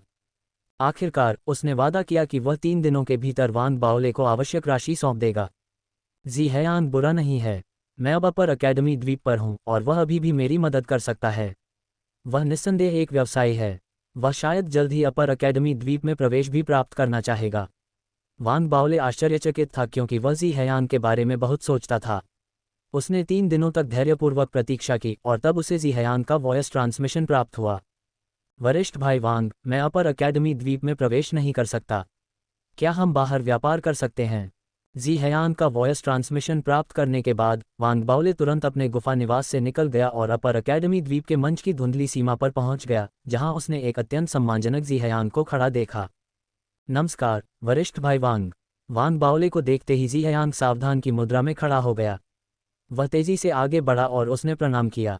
वांग बाओले के बोलने से पहले ही उसने तुरंत एक बैग निकाला और उसे विनम्रता से वांग बाओले को थमा दिया। जी हयांग के अपने प्रति रवैये में आए बदलाव को देखकर वांग बाओले चुपचाप हंस पड़ा, क्योंकि उसे पता था कि इसका एक बड़ा हिस्सा अपर अकेडमी आइलैंड में उसके दाखिले की वजह से था। उसने बैग को प्रसन्न भाव से लिया और जब उसने बैग में रखी चीज़ें देखी तो वह बहुत खुश हुआ। उसने स्पिरिट स्टोन सौंप दिए और लेन देन के बाद दोनों ने औपचारिकताओं का आदान प्रदान किया। बातचीत के दौरान जी हयांग सम्मानपूर्वक बना रहा। वांग बाओले हंसा और जी हयांग के कुछ सोचने से पहले ही वहां से चला जाना चाहता था। तभी वह अचानक आगे बढ़ा और फुसफुसाया, वरिष्ठ भाई वांग, आपने मुझसे बहुत सारी चीज़ें खरीदी हैं और हम पुराने दोस्त माने जा सकते हैं। मैं आपको एक खबर बताता हूँ। वांग बाओले ने जी हयांग की ओर देखा। वरिष्ठ भाई वांग, अपने विशेष संपर्कों के माध्यम से मुझे एक ऐसी जानकारी मिली है जो इसमें शामिल लोगों के अलावा बहुत कम लोगों को पता है। 3 दिनों में अपर अकेडमी द्वीप पर कीमिया मंडप एक विशेष रूप से भर्ती किए गए व्यक्ति को इनाम देगा। जब जी हयांग बोल रहा था तो उसने वांग बाओले के चेहरे के भावों पर ध्यान दिया। विशेष रूप से भर्ती किए गए व्यक्ति के लिए कीमिया मंडप से इनाम। वांग बाओले उलझन में था। अपर अकेडमी आइलैंड के नियमों के अनुसार प्रत्येक मंडप एक उत्कृष्ट योगदानकर्ता को पुरस्कृत कर सकता है जिसने मूल्यांकन से गुजरे बिना सीधे अपर अकेडमी आइलैंड में शिष्य के रूप में प्रवेश प्राप्त किया हो। हालांकि यह एक दुर्लभ घटना है। इस बार कीमिया मंडप किसी ऐसे व्यक्ति को पुरस्कृत करेगा जो 7 इंच की स्पिरिट रूट देकर ट्रू ब्रीथ का शिष्य बन गया है। वांग बाओले को यह खबर सुनकर झटका लगा। वह जानता था कि 7 इंच की स्पिरिट रूट कितनी कीमती है और यह तथ्य कि कीमिया मंडप इस तरह का इनाम दे सकता है उसे उत्सुक कर गया। हालांकि इनाम के साथ कुछ मुद्दे हैं। इसलिए जब 3 दिनों में खबर की घोषणा की जाती है तो वे उस व्यक्ति से अनुरोध करेंगे कि वह पात्र होने के लिए समय सीमा से पहले क्लाउड ब्रीथ पिल को सफलतापूर्वक परिष्कृत करे। जी हयांग ने वांग बाओले को देखते हुए अपनी बात बीच में ही रोक दी। मैंने इस क्लाउड ब्रीथ पिल पर कुछ शोध किया है। ऐसा कहा जाता है कि यह एक ऐसी गोली है जो ट्रू ब्रीथ साधक के लिए बेहद फायदेमंद होगी। सबसे महत्वपूर्ण बात यह है कि इस गोली के बारे में कोई पूर्व रिकॉर्ड नहीं है और इसे एक नया फॉर्मूला माना जा सकता है। मूल्यांकन के बाद अपर अकेडमी आइलैंड के कीमिया मंडप ने इसे एक महत्वपूर्ण योगदान के रूप में मानना शुरू कर दिया, जो तब हुआ जब विशेष रूप से भर्ती किए गए पुरस्कार की शुरुआत हुई। हालांकि कुछ मुद्दे उठे थे। 2 छात्र थे जिन्होंने क्लाउड ब्रीथ पिल के लिए फॉर्मूला प्रस्तुत किया था, लेकिन केवल एक ही पुरस्कार है। इसलिए पुरस्कार देने के लिए मूल्यांकन की आवश्यकता है। समय सीमा 1 महीने के लिए निर्धारित की गई है। 2 छात्रों में से विजेता वह है जो उच्च शुद्धता के साथ क्लाउड ब्रीथ पिल को परिष्कृत करता है। हालांकि क्लाउड ब्रीथ पिल को परिष्कृत करने के लिए कई सामग्रियों की आवश्यकता होती है और कुल लागत भारी होगी। संदेश सुनकर वांग बाओले की आंखें चमक उठीं और उसने जी हयांग को तेजी से देखा। जी हयांग ने एक गहरी सांस ली और चुपचाप बोला, क्योंकि वांग बाओले की नज़र उस पर केंद्रित थी। जिन 2 लोगों ने सूत्र प्रस्तुत किया था वे थे झोउ शियाओया और उसकी सबसे अच्छी दोस्त चेन फेई, जिसे वह कीमिया संकाय में जानती थी। अपर अकेडमी आइलैंड के कीमिया मंडप में पहले से ही सूत्र बनाने वाले के बारे में जानकारी है, लेकिन उन्होंने अभी तक इसकी घोषणा नहीं की है। यह मामला जीवन मरण का है। मैंने सुना है कि अपर अकेडमी आइलैंड के कीमिया मंडप में ये खबर फैलने लगी है कि चेन फेई ने ही सूत्र बनाया है। आखिरकार चेन फेई 4थे वर्ष की एक प्रभावशाली वरिष्ठ छात्रा है। ये संभावना नहीं है कि वह किसी और का सूत्र चुराकर दाओ कॉलेज से निकाले जाने की संभावना को जोखिम में डालेगी। साथ ही अब तक जो मैंने समझा है उसके आधार पर चेन फेई का लिन तियानहाओ से संबंध है। ये बहुत संभव है कि लिन तियानहाओ क्लाउड ब्रीथ पिल को परिष्कृत करने में चेन फेई को प्रायोजित करे। इस तरह भले ही चेन फेई शोधन प्रक्रिया में विफल हो जाए, वह फिर से प्रयास करने में सक्षम होगी। दूसरी ओर झोउ शियाओया के पास ये लाभ नहीं है। अगर कोई अप्रत्याशित घटना नहीं घटती है तो घोषणा के 1 महीने बाद झोउ शियाओया के हारने की संभावना बहुत अधिक होगी। सबसे महत्वपूर्ण बात यह है कि इस बारे में कीमिया मंडप का रुख कुछ अज्ञात है। वरिष्ठ भाई वांग चून की कीमिया मंडप ने अभी तक इनाम के बारे में बात की घोषणा नहीं की है, और अगर सूत्र वास्तव में झोउ शियाओया द्वारा नहीं बनाया गया था तो बेहतर होगा कि आप उससे कुछ समझदारी से बात करें। अन्यथा जी हयांग रुक गया और चुप हो गया। उसने कुछ कदम पीछे हटकर वांग बाओले को जानकारी को पचाने के लिए कुछ समय दिया। वांग बाओले के चेहरे का भाव बहुत पहले ही भयानक हो गया था। उसकी निगाहें पहले से भी अधिक तीखी थीं और एक भयंकर कंपन जमा हो गया था और सीधे उसके शरीर से निकल रहा था। उस भयंकर आभा को छोड़ते हुए वांग बाओले ने अपना सिर उठाया और दूर स्थित लोअर अकेडमी द्वीप की दिशा में देखा। ऊपरी अकादमी द्वीप पर बिताए समय में वह लिन तियानहाओ के साथ युद्ध में व्यस्त था और साथ ही आर्मामेंट शिष्य बनने की अपनी उन्नति में भी व्यस्त था।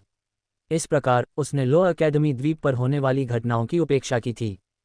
उसे नहीं पता था कि झोउ शियाओया से जुड़ी ऐसी कोई घटना हुई थी। इसके अलावा झोउ शियाओया ने भी उससे कुछ नहीं कहा। ऐसी जानकारी जो दूसरों को कम ही पता थी, आखिरकार जी हयांग जैसे लोगों के लिए ही अधिक आसानी से सुलभ हो सकती थी।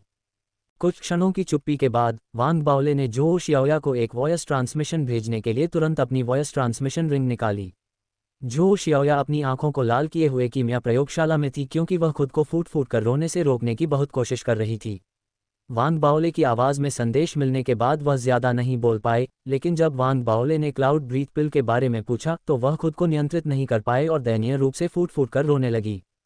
भाई बाओले, मैंने क्लाउड ब्रीथ पिल का फॉर्मूला नहीं बनाया। यह मूल रूप से एक अधूरा फॉर्मूला था जो मेरे दादाजी को, जो पल्स एनरिचमेंट प्राचीन मार्शल आर्ट्स में पारंगत थे, अप्रत्याशित रूप से 20 साल पहले मिला था।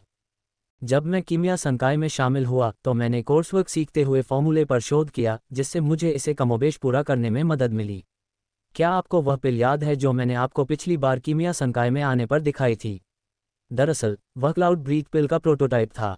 मैं मूल रूप से ऊपरी अकादमी द्वीप में प्रवेश पाने के लिए दाओ कॉलेज में फॉर्मूला पेश करना चाहता था। मैंने चेन फेई से खुद को नहीं बचाया। फॉर्मूले को ठीक करने की प्रक्रिया में मैंने उसके साथ कई विवरणों पर चर्चा की। झोउ शियाओया की बातें सुनकर वांग बाओले ने उस पर विश्वास करना चुना। वह जानता था कि झोउ शियाओया अभी भी युवा थी और उसे अभी समाज की वास्तविकताओं का अनुभव करना बाकी था। उसके पास जीवन मृत्यु के वे अनुभव भी नहीं थे जो उसने पिछले 1 साल में प्राप्त किए थे, जिससे यह अपरिहार्य हो गया कि वह अपने दोस्तों पर हल्के से भरोसा करेगी। इसलिए उसने झोउ शियाओया को सांत्वना दी और उसे आश्वस्त किया, रोना मत, मैं यहाँ हूँ। इसके बाद उसने आवाज़ का प्रसारण बंद कर दिया। उसने अपनी आंखें सिकोड़ लीं और मोटे तौर पर मामले का आकलन किया। क्लाउड ब्रीथ पिल के अधूरे फॉर्मूले की उत्पत्ति के बावजूद ये स्पष्ट था कि यह प्राचीन हरे कांस्य तलवार के मलबे से संबंधित था। इस मामले के बारे में बहुत अधिक सोचने की आवश्यकता नहीं थी और यह संभावना थी कि कीमिया मंडप को एहसास हो गया था कि फॉर्मूले का कोई सच्चा निर्माता नहीं था। इसलिए भले ही एक इनाम दिया जाना था, लेकिन पुरस्कृत होने वाले व्यक्ति को निर्धारित करना मुश्किल था। आखिरकार दोनों छात्रों ने फॉर्मूला जमा किया था, इसलिए भले ही जमा किया गया फॉर्मूला चोरी हो गया हो, ये कीमिया मंडप के लिए कुछ नुकसानदेह नहीं था। सच्चाई चाहे जो भी हो, सूत्र को कीमिया मंडप में जमा किया जाना था। एक दर्शक के दृष्टिकोण से कीमिया मंडप अनुचित था। हालांकि कीमिया मंडप के दृष्टिकोण से ये केवल एक लेन देन था। 7 इंच की स्पिरिट रूट का इनाम देना लेन देन का समापन होगा। छात्रों को सूत्र की उत्पत्ति के लिए दंडित करके उनके उत्साह को कम करना बुद्धिमानी नहीं थी। इस स्थिति में उच्चतम शुद्धता की क्लाउड ब्रीथ पिल को परिष्कृत करने वाले को पुरस्कृत करने के लिए कीमिया मंडप का अंतिम निर्णय एक हद तक उचित माना जा सकता है। हालांकि अगर सूत्र छात्र द्वारा बनाया गया था तो मामला पूरी तरह से अलग होगा। ऐसे सूत्रों के लिए जो किसी के मूल निर्माण के थे, कीमिया मंडप निश्चित रूप से इनाम के रूप में 8 इंच की स्पिरिट रूट देगा और इसके पीछे की सच्चाई की जांच करनी होगी। अगर छात्र ने चोरी करके सूत्र प्राप्त किया होता तो उसे कड़ी सजा देनी पड़ती और इस प्रक्रिया में गलतियों की कोई गुंजाइश नहीं थी, जिससे यह एक ऐसा मामला बन गया जिसने सभी को हाई अलर्ट पर रखा। जी हयांग ने जिस संभावित मौत की धमकी का उल्लेख किया था वह ठीक इसी बारे में थी। हालांकि उसकी जानकारी अधूरी थी और वह जोहो शियाओया द्वारा बताई गई स्थिति को पूरी तरह से नहीं समझ पाया था, जिसके परिणामस्वरूप उसकी व्याख्या में कुछ गलतियां हुईं। दूसरी ओर लिन तियानहाओ से जुड़े मामले उतने जटिल नहीं थे जितना जी हयांग ने सोचा था। वांग बाओले को तुरंत एहसास हुआ कि लिन तियानहाओ उसके लिए चीज़ों को मुश्किल नहीं बना सकता, जिसके कारण उसने जोहो शियाओया को चोट पहुंचाने के लिए उसे धमकाने का मौका जब्त कर लिया। मामले की बुनियादी समझ हासिल करने के बाद चेनफी नामक महिला के प्रति वांग बाओले के मन में जो नफरत थी वह बहुत बड़ी थी। उसने ठंडी सांस ली, अपना हाथ उठाया और जी हयांग को देने के लिए एक जेड पर्ची निकाली। यह एक खाली जेड पर्ची है जिसे आप एक खाली चेक के रूप में ले सकते हैं। जब आप वापस लौटें तो जोहो शियाओया की तलाश करें। क्लाउड ब्रीथ पिल के शोधन के लिए उसे जितनी भी जड़ी बूटियां चाहिए उन्हें बड़ी मात्रा में खरीदें और सुनिश्चित करें कि उसके पास उनकी कोई कमी न हो, ताकि वह 1 महीने में क्लाउड ब्रीथ पिल से इनाम कमा सके जिसे उसने परिष्कृत किया है। लागत के लिए मेरे पास स्पिरिट स्टोन के अलावा कुछ भी नहीं है। मैं भी यह नहीं बता सकता कि मैं कितना कमा सकता हूँ। वांग बाओले ने शांति से बात की, लेकिन अपने शब्दों में अपनी संपत्ति का खुलासा किया, जिससे जी हयांग ने गहरी सांस ली और उसकी आंखें चमक उठीं। साथ ही उसका दिल कांप उठा, क्योंकि उसे पता था कि यह कितना महत्वपूर्ण था कि वांग बाओले उसे एक खाली चेक सौंपने में सक्षम था। इसका मतलब था कि उसे भरोसा था कि जी हयांग झूठ बोलने और उसके खिलाफ जाने की हिम्मत नहीं करेगा, और इसने जी हयांग पर उसके भरोसे को दिखाया। इसने वांग बाओले के लिए जोहो शियाओया के महत्व को भी दिखाया, और सबसे महत्वपूर्ण बात यह थी कि उसने सही व्यक्ति को खुफिया जानकारी बेची थी। जी हयांग ने एक गहरी सांस ली और मुट्ठी बांधकर जवाब देने से पहले वांग बाओले को गहराई से देखा। निश्चिंत रहें वरिष्ठ भाई वांग, चूंकि आपने मुझे ये खाली चेक दिया है, इसलिए मैं आपको ये भी साबित करूंगा कि मैं जी हयांग सिद्धांतों वाला एक भरोसेमंद व्यवसायी हूं और आपसे एक भी स्पिरिट स्टोन नहीं छीनूंगा। वांग बाओले ने सिर हिलाया। वास्तव में जी हयांग की व्याख्या के अनुसार वांग बाओले के भरोसे और आत्मविश्वास ने उसे इस संभावना से बेखौफ बना दिया कि जी हयांग उसके खिलाफ जाएगा। उन दोनों के बीच वे क्रमशः ऊपरी और निचली अकादमी से थे और अलग अलग एक सच्चे श्वास विशेषज्ञ और एक प्राचीन मार्शल आर्ट व्यवसायी थे। अगर जी हयांग में वाकई हिम्मत होती और वह उसे धोखा देने के लिए पागल होता, तो वांग बाओले के पास जी हयांग से कई गुना ज्यादा पैसे वसूलने के लिए कोई कमी नहीं होती जो उसने लालच में लिया था। बहुत जल्दी जी हयांग चला गया। उसे दूर से गायब होते देखने के बाद वांग बाओले ने एक गहरी सांस ली और अपने धार्मिक आयुध मंडप गुफा निवास में वापस लौट आया और अपना एकांत फिर से शुरू किया। 3 दिन बाद कीमिया मंडप द्वारा इनाम की घोषणा के साथ पूरे निचले अकादमी द्वीप में हलचल मच गई। यहाँ तक कि ऊपरी अकादमी द्वीप के लोग भी इस मामले को लेकर गर्मागर्म बहस में थे। उसी समय वांग बाओले को लियू दाओबिन सहित कई लोगों से चिंताजनक आवाज़ें भी मिलीं। जानकारी के लिए उन्हें व्यक्तिगत रूप से धन्यवाद देने के बाद वांग बाओले ने जोहो शियाओया को सांत्वना देने के लिए एक और आवाज़ भेजी, इससे पहले कि वह अपना दिल शांत कर सके और धार्मिक कलाकृतियों को परिष्कृत करना जारी रख सके। जोहो शियाओया शब्दों से परे भावुक हो गई, क्योंकि जब उसने जी हयांग से सुना कि वांग बाओले ने उसे एक खाली चेक दिया है तो उसके दिल में गर्मजोशी भर गई। उसी समय उसके छोटे चेहरे पर पहले कभी न देखी गई गंभीरता और दृढ़ संकल्प की झलक दिखाई दी। मैं भाई बाओले के स्पिरिट स्टोन को बर्बाद नहीं होने दे सकता। मुझे इनाम प्राप्त करना होगा और भविष्य में भाई बाओले के लिए गोलियों को परिष्कृत करने के लिए ऊपरी अकादमी द्वीप में प्रवेश करना होगा। अपनी आंखों में दृढ़ संकल्प की चमक के साथ जो शियाओया ने क्लाउड ब्रीथ पिल पर शोध और शोधन की प्रक्रिया शुरू की। समय उड़ गया और 1 महीना बहुत जल्दी बीत गया। भाग्यशाली दिन की सुबह घंटी की आवाज़ निचले अकादमी द्वीप के कीमिया संकाय में गूंज उठी। जैसे ही घंटी की आवाज़ फैली, पूरे कीमिया संकाय में हलचल बढ़ गई। पहाड़ की चोटी की ओर भागते छात्रों को देखते हुए झेंग लियांग गुफा के बाहर खड़ा था। उसकी आंखें भावना और प्रत्याशा से भरी हुई थीं। आखिर में इनाम किसका होगा? हालांकि वह पिछले मूल्यांकन में झाओ यामिंग से हार गए थे और उसके बाद व्यक्तिगत कारणों से दाओ कॉलेज द्वारा आयोजित रहस्यवादी क्षेत्र में उन्नति मूल्यांकन से चूक गए थे, फिर भी उन्होंने हार नहीं मानी और इस वर्ष एक बार फिर से दाओ कॉलेज के प्रमुख मूल्यांकन के लिए फिर से आवेदन करने की योजना बनाई। बहुत से अन्य लोग, यहाँ तक कि अन्य संकायों के छात्र भी झेंग लियांग की तरह ही सोच रहे थे। आखिरकार येलो अकेडमी द्वीप के लिए एक बहुत ही महत्वपूर्ण मामला था। हर संकाय के छात्र कीमिया संकाय शिखर पर इकट्ठा हुए और पृष्ठभूमि में घंटी बजने की आवाज़ के साथ भागे। वे सभी अपनी आंखों से देखना चाहते थे कि विजेता कौन होगा।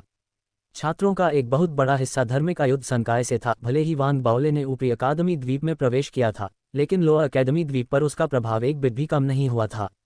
इसलिए कई छात्र उम्मीद कर रहे थे कि जो शियाओया विजयी होंगे।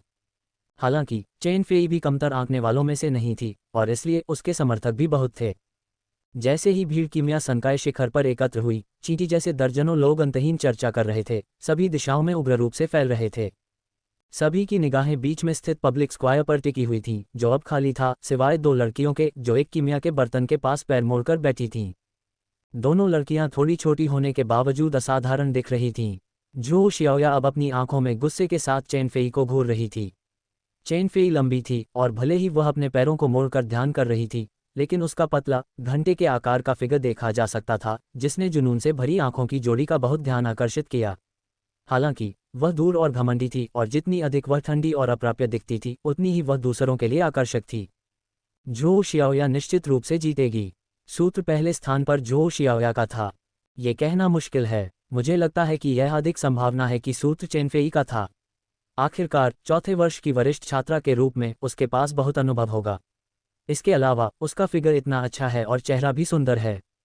चर्चा के दौरान चांसलर, वाइस चांसलर और कीमिया मंडप से एक बुजुर्ग पहुंचे और आगे की पंक्ति में अपनी सीट पर बैठ गए। तुरंत भीड़ का शोर शांत हो गया। चांसलर और कीमिया मंडप से बुजुर्ग ने एक दूसरे की ओर देखा और सिर हिलाया। कुलपति गाओक्वान ने फिर जो शियाओया और चेनफेई को देखने के लिए आगे बढ़ने से पहले एक गहरी सांस ली। जब उनकी नज़र जो शियाओया पर पड़ी, तो वे सख्ती से बोलने से पहले थोड़ा रुके। क्लाउड ब्रीथ पिल का शोधन मूल्यांकन अब शुरू होता है। जो शियाओया और चेनफेई तुरंत खड़े हो गए और सभी की नज़रों के सामने क्लाउड ब्रीथ पिल को परिष्कृत करना शुरू कर दिया। तुरंत दोनों हर्बल कीमिया के बर्तन चमक उठे। समय बीतता गया और आधे घंटे के बाद जब दोनों ने शोधन प्रक्रिया के आधे रास्ते को पार कर लिया, वांग बाओले, जो ऊपरी अकादमी द्वीप पर अपने गुफा निवास में थे, ने अंततः इस महत्वपूर्ण मोड़ पर अपना 100वां सही प्रथम श्रेणी का धार्मिक कलाकृति तैयार किया, जो आवश्यक समय के उनके पिछले अनुमान पर आधारित था। वांग बाओले उत्तेजित हो गए जब उन्होंने हथेली के आकार की ढाल को देखा जिसे उन्होंने अभी अभी अपने सामने परिष्कृत किया था और जो चमक रही थी। वह उत्साह से भरकर खड़े हो गए। मैं आखिरकार सफल हो गया। समय बिल्कुल सही है। बनी का मूल्यांकन अभी भी जारी रहना चाहिए। उत्साहित होकर वांग बाओले ने एक गहरी सांस ली और एक नज़र डालने के लिए वॉयस ट्रांसमिशन जेड स्लिप को खोला। ये पुष्टि करने के बाद कि मूल्यांकन अभी भी जारी है, वह तुरंत गुफा निवास से बाहर चले गए और क्रूज़र में प्रवेश किया, सीधे निचले अकादमी द्वीप की ओर भागे। अगर बनी निष्पक्ष आधार पर हार जाती है तो ये ठीक रहेगा। हालांकि अगर कोई उसके जीतने के बाद भी परेशानी खड़ी करता है, तो मैं खुद देखना चाहूँगा कि वह साहसी व्यक्ति कौन है। वांग बाओले हवा में क्रूज़र पर खड़ा था। उसकी आंखों में क्रूरता की झलक साफ दिखाई दे रही थी और वह अपनी गति बढ़ा रहा था। कीमिया संकाय के सार्वजनिक चौक में बहुत से लोग थे और वे सभी चेनफेई और जो शियाओया को देख रहे थे, जो एक गोली को परिष्कृत कर रहे थे। दोनों लड़कियां बहुत सुंदर थीं और उन्होंने गोलियों को परिष्कृत करते हुए लोगों को एक अलग ही तरह का एहसास कराया। ऐसा खास तौर पर तब हुआ जब उनके हाथों में कई तरह की जड़ी बूटियां उड़ रही थीं। वे उनके आकार को और भी निखार रही थीं, जिससे वे चमकदार लग रही थीं।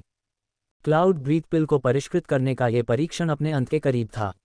जो शियाओया और चेनफेई दोनों ही इस परीक्षण से पहले शोधन प्रक्रिया से बहुत परिचित थे। उस समय वे बिना किसी हिचकिचाहट के बहते पानी की तरह आगे बढ़े। क्लाउड ब्रीथ पिल के फॉर्मूले का पालन करते हुए उन्होंने जल्दी से जड़ी बूटियों को फॉर्मूले के अनुसार कीमिया के बर्तन में फेंक दिया। जैसे ही कीमिया के बर्तन में लपटें उठी, उन्होंने परीक्षण का अंतिम भाग शुरू किया। वे गोली बनाने के चरण में पहुंच गए हैं। चेन फेई निश्चित रूप से एक वरिष्ठ छात्रा है जिसने कई वर्षों तक कीमिया का अध्ययन करने में खुद को डुबो रखा है।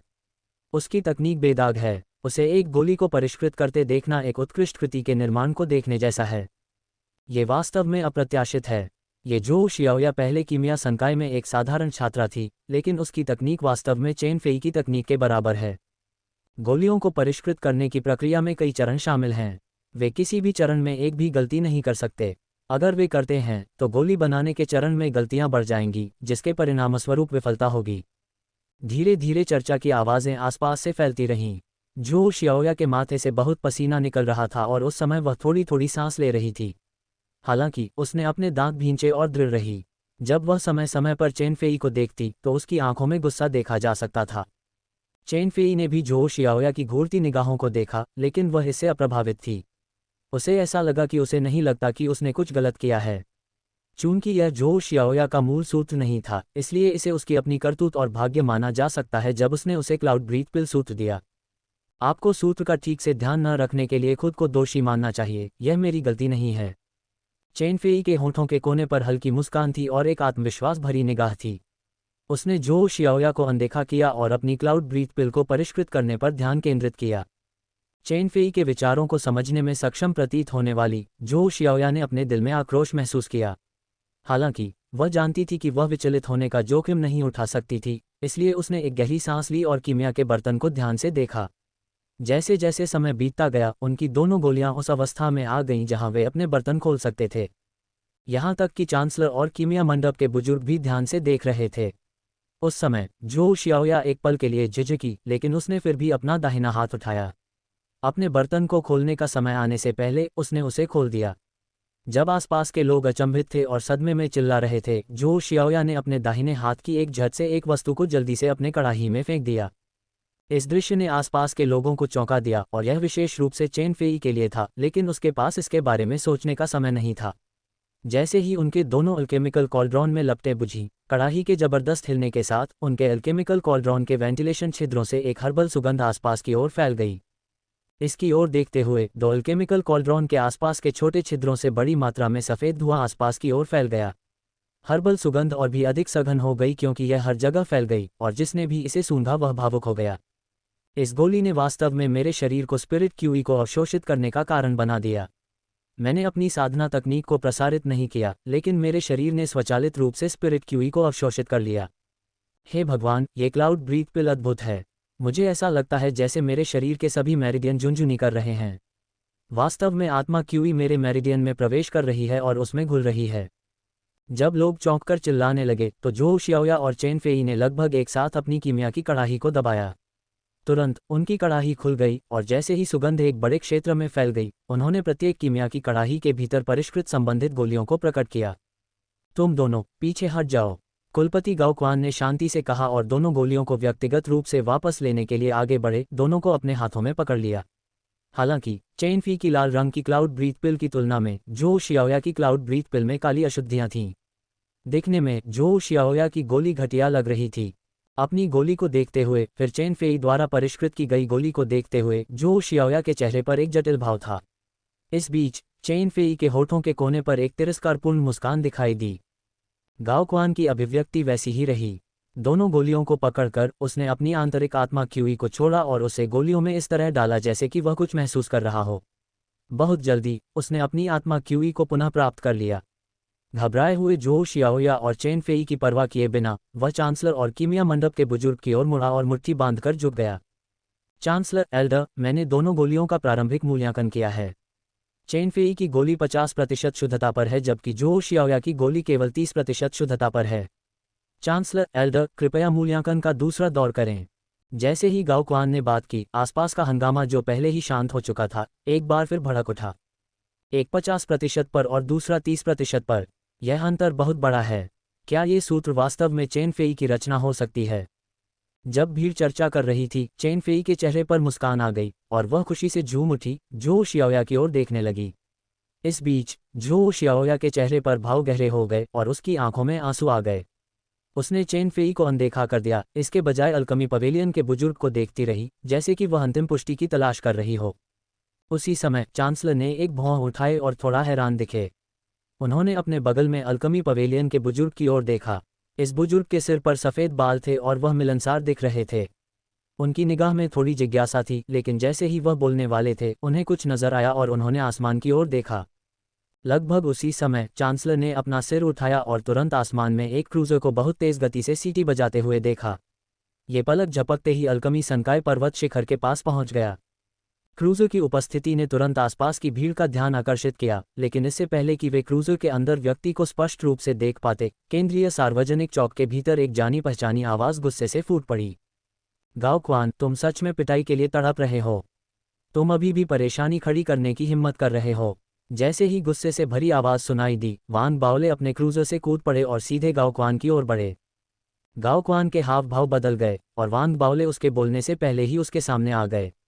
उसने सीधे गाओ क्वान पर मुक्का मारा, जिससे उसकी आत्मिक ऊर्जा निकल गई और उसकी दमनकारी शक्ति फैल गई। वान बाओले की शारीरिक शक्ति और उसके शरीर के भीतर और बाहर आत्मा क्यूई पर उसके नियंत्रण के साथ इस मुक्के ने तुरंत एक तूफान पैदा कर दिया।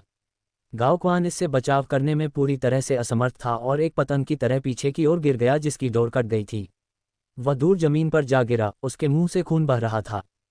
वान बाओले, गाओ क्वान की अभिव्यक्ति विकृत हो गई और उसने एक पीड़ादायक गुर्राहट निकाली।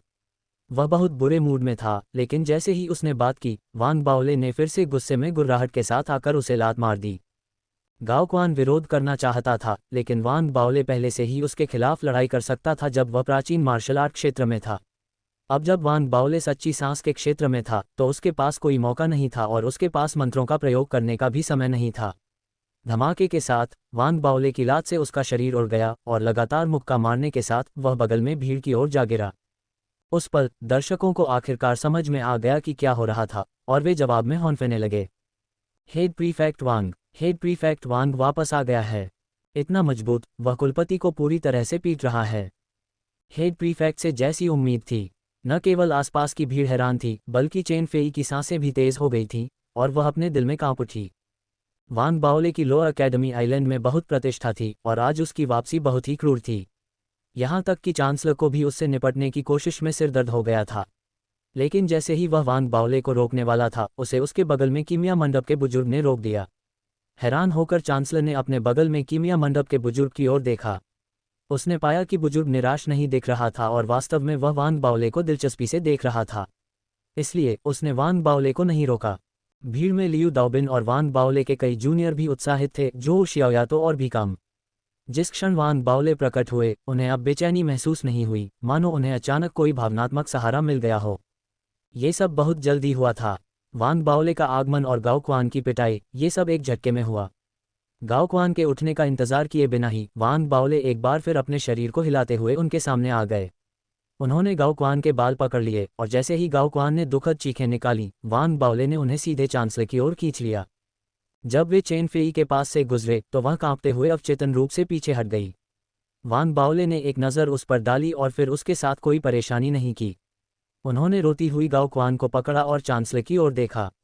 पहले उन्होंने एक गहरा प्रणाम किया, फिर वे जोर से बोले, चांसलर, इस गाओ क्वान ने परेशानी खड़ी की और इस परीक्षा की निष्पक्षता को प्रभावित किया। इस बार उसने स्पष्ट रूप से गोली शोधन परीक्षण में हस्तक्षेप किया था। गाओ क्वान की खोपड़ी में दर्द हो रहा था। अपनी दयनीय स्थिति में वान बाओले के शब्दों को सुनने के बाद उसे बहुत अन्याय महसूस हुआ और उसने तुरंत कहा, मैंने ऐसा नहीं किया। मैंने। चुप रहो, ये तुम ही रहे हो। मैं तुम्हें बहुत अच्छी तरह जानता हूँ। वान बाओले ने घूरकर गाओ क्वान को बुरी तरह लात मारी। गाओ क्वान एक बार फिर चिल्लाया और उसे लगा कि वह गुस्से से फटने वाला है। अन्याय होने की इस भावना ने उसे उन्माद में डाल दिया। उसने वास्तव में वान बाओले के खिलाफ कई बार साजिश रची थी, चाहे वह उसे शुरू में ही निष्कासित करने की कोशिश करना हो, पॉन्ट क्लाउड रेनफॉरेस्ट में लिन तियानहाओ की हत्या के प्रयास में सहयोग करना हो, या बाद में वान बाओले की उम्मीदवारी रद्द करना हो। लेकिन इस बार उसने वास्तव में कुछ नहीं किया। एक तो चांसलर और एल्डर देख रहे थे, साथ ही वह वास्तव में वान बाओले से डर गया था और अब उसके साथ खिलवाड़ नहीं करना चाहता था। उसने कभी नहीं सोचा होगा कि अपने पूरे कार्यकाल में पहली बार निष्पक्षता बरतने पर उसे इतनी गलतफहमी होगी और इतनी क्रूरता से पीटा जाएगा।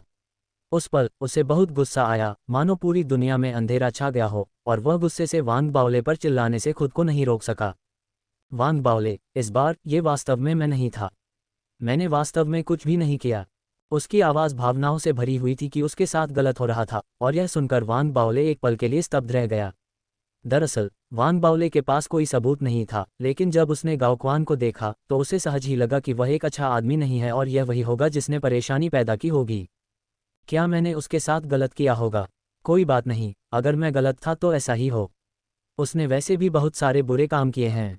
वांग बाओले ने गाओक्वान को अनदेखा करते हुए खांसी की और चांसलर से जोर से बोला, चांसलर, इस दुष्ट आदमी ने अभी अभी परीक्षा को प्रभावित किया है। यह उचित नहीं है। मैं सुझाव देता हूं कि परीक्षा दोबारा आयोजित की जाए। गाओक्वान दुखी और क्रोधित था। वांग बाओले की बातें सुनने के बाद उसे लगा कि परीक्षा की निष्पक्षता को प्रभावित करने वाला व्यक्ति वांग बाओले ही है। वह बहुत उदास महसूस कर रहा था और जैसे जैसे उसकी पीड़ा बढ़ती गई वह फूटने वाला था। उसने बोलने की कोशिश की, लेकिन वांग बाओले ने घूर कर देखा और उसकी निगाहों में क्रूरता ने गाओक्वान के शरीर को कांप दिया। उसके दिल में दुख भर गया। यहाँ कौन दुष्ट है? ये वांग बाओले ही दुष्ट है। जब लो एकेडमी आइलैंड के आसपास के छात्रों ने ये दृश्य देखा तो वे सभी मुंह खोले खड़े रह गए। वे सभी वांग बाओले को ऐसे देख रहे थे जैसे वे किसी ईश्वर के आदमी को देख रहे हों, और उनमें से कुछ ने तो श्रद्धा से सिर भी झुकाया। जैसे जैसे उन्होंने गाओक्वान को पिटते देखा, उनका गुस्सा धीरे धीरे कम होता गया। दाओ कॉलेज में गाओक्वान को वास्तव में पसंद नहीं किया जाता था। ऐसा इसलिए था क्योंकि भीड़ में शामिल लोगों में से कुछ नए छात्र थे और वांग बाओले के बारे में उनकी समझ लोगों द्वारा बताई गई बातों से बनी थी। जैसे ही उन्होंने वांग बाओले को व्यक्तिगत रूप से देखा, वे सभी विस्मय में थे। भले ही वांग बाओले को पहले ही अपर एकेडमी आइलैंड में पदोन्नत किया जा चुका था, लेकिन उनके पिछले प्रयासों के बारे में कहानियां अभी भी लोअर एकेडमी आइलैंड के आसपास फैली हुई थीं। कोई कल्पना कर सकता है कि भविष्य में लोअर एकेडमी आइलैंड में उनके प्रयासों की कहानियां कितनी गहराई से जड़ें जमा लेंगी। उस दिन की घटनाओं के कारण वांग बाओले को हर संकाय में एक किंवदंती के रूप में देखा जाएगा।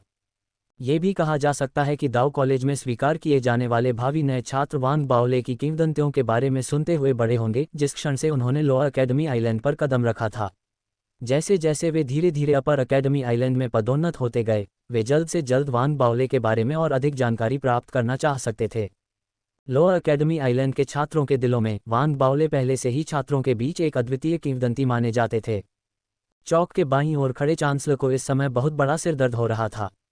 हालांकि वांग बाओले बेहतरीन थे, लेकिन उनमें परेशानी खड़ी करने की क्षमता भी उतनी ही बेहतरीन थी। वांग बाओले और गाओक्वान का संघर्ष बहुत गहरा था और वांग बाओले पहले ही लोअर एकेडमी द्वीप छोड़ चुके थे। फिर भी वह गाओक्वान को पीटने के लिए वापस आ गया था। इससे चांसलर को समझ में नहीं आया कि हंसे या रोए।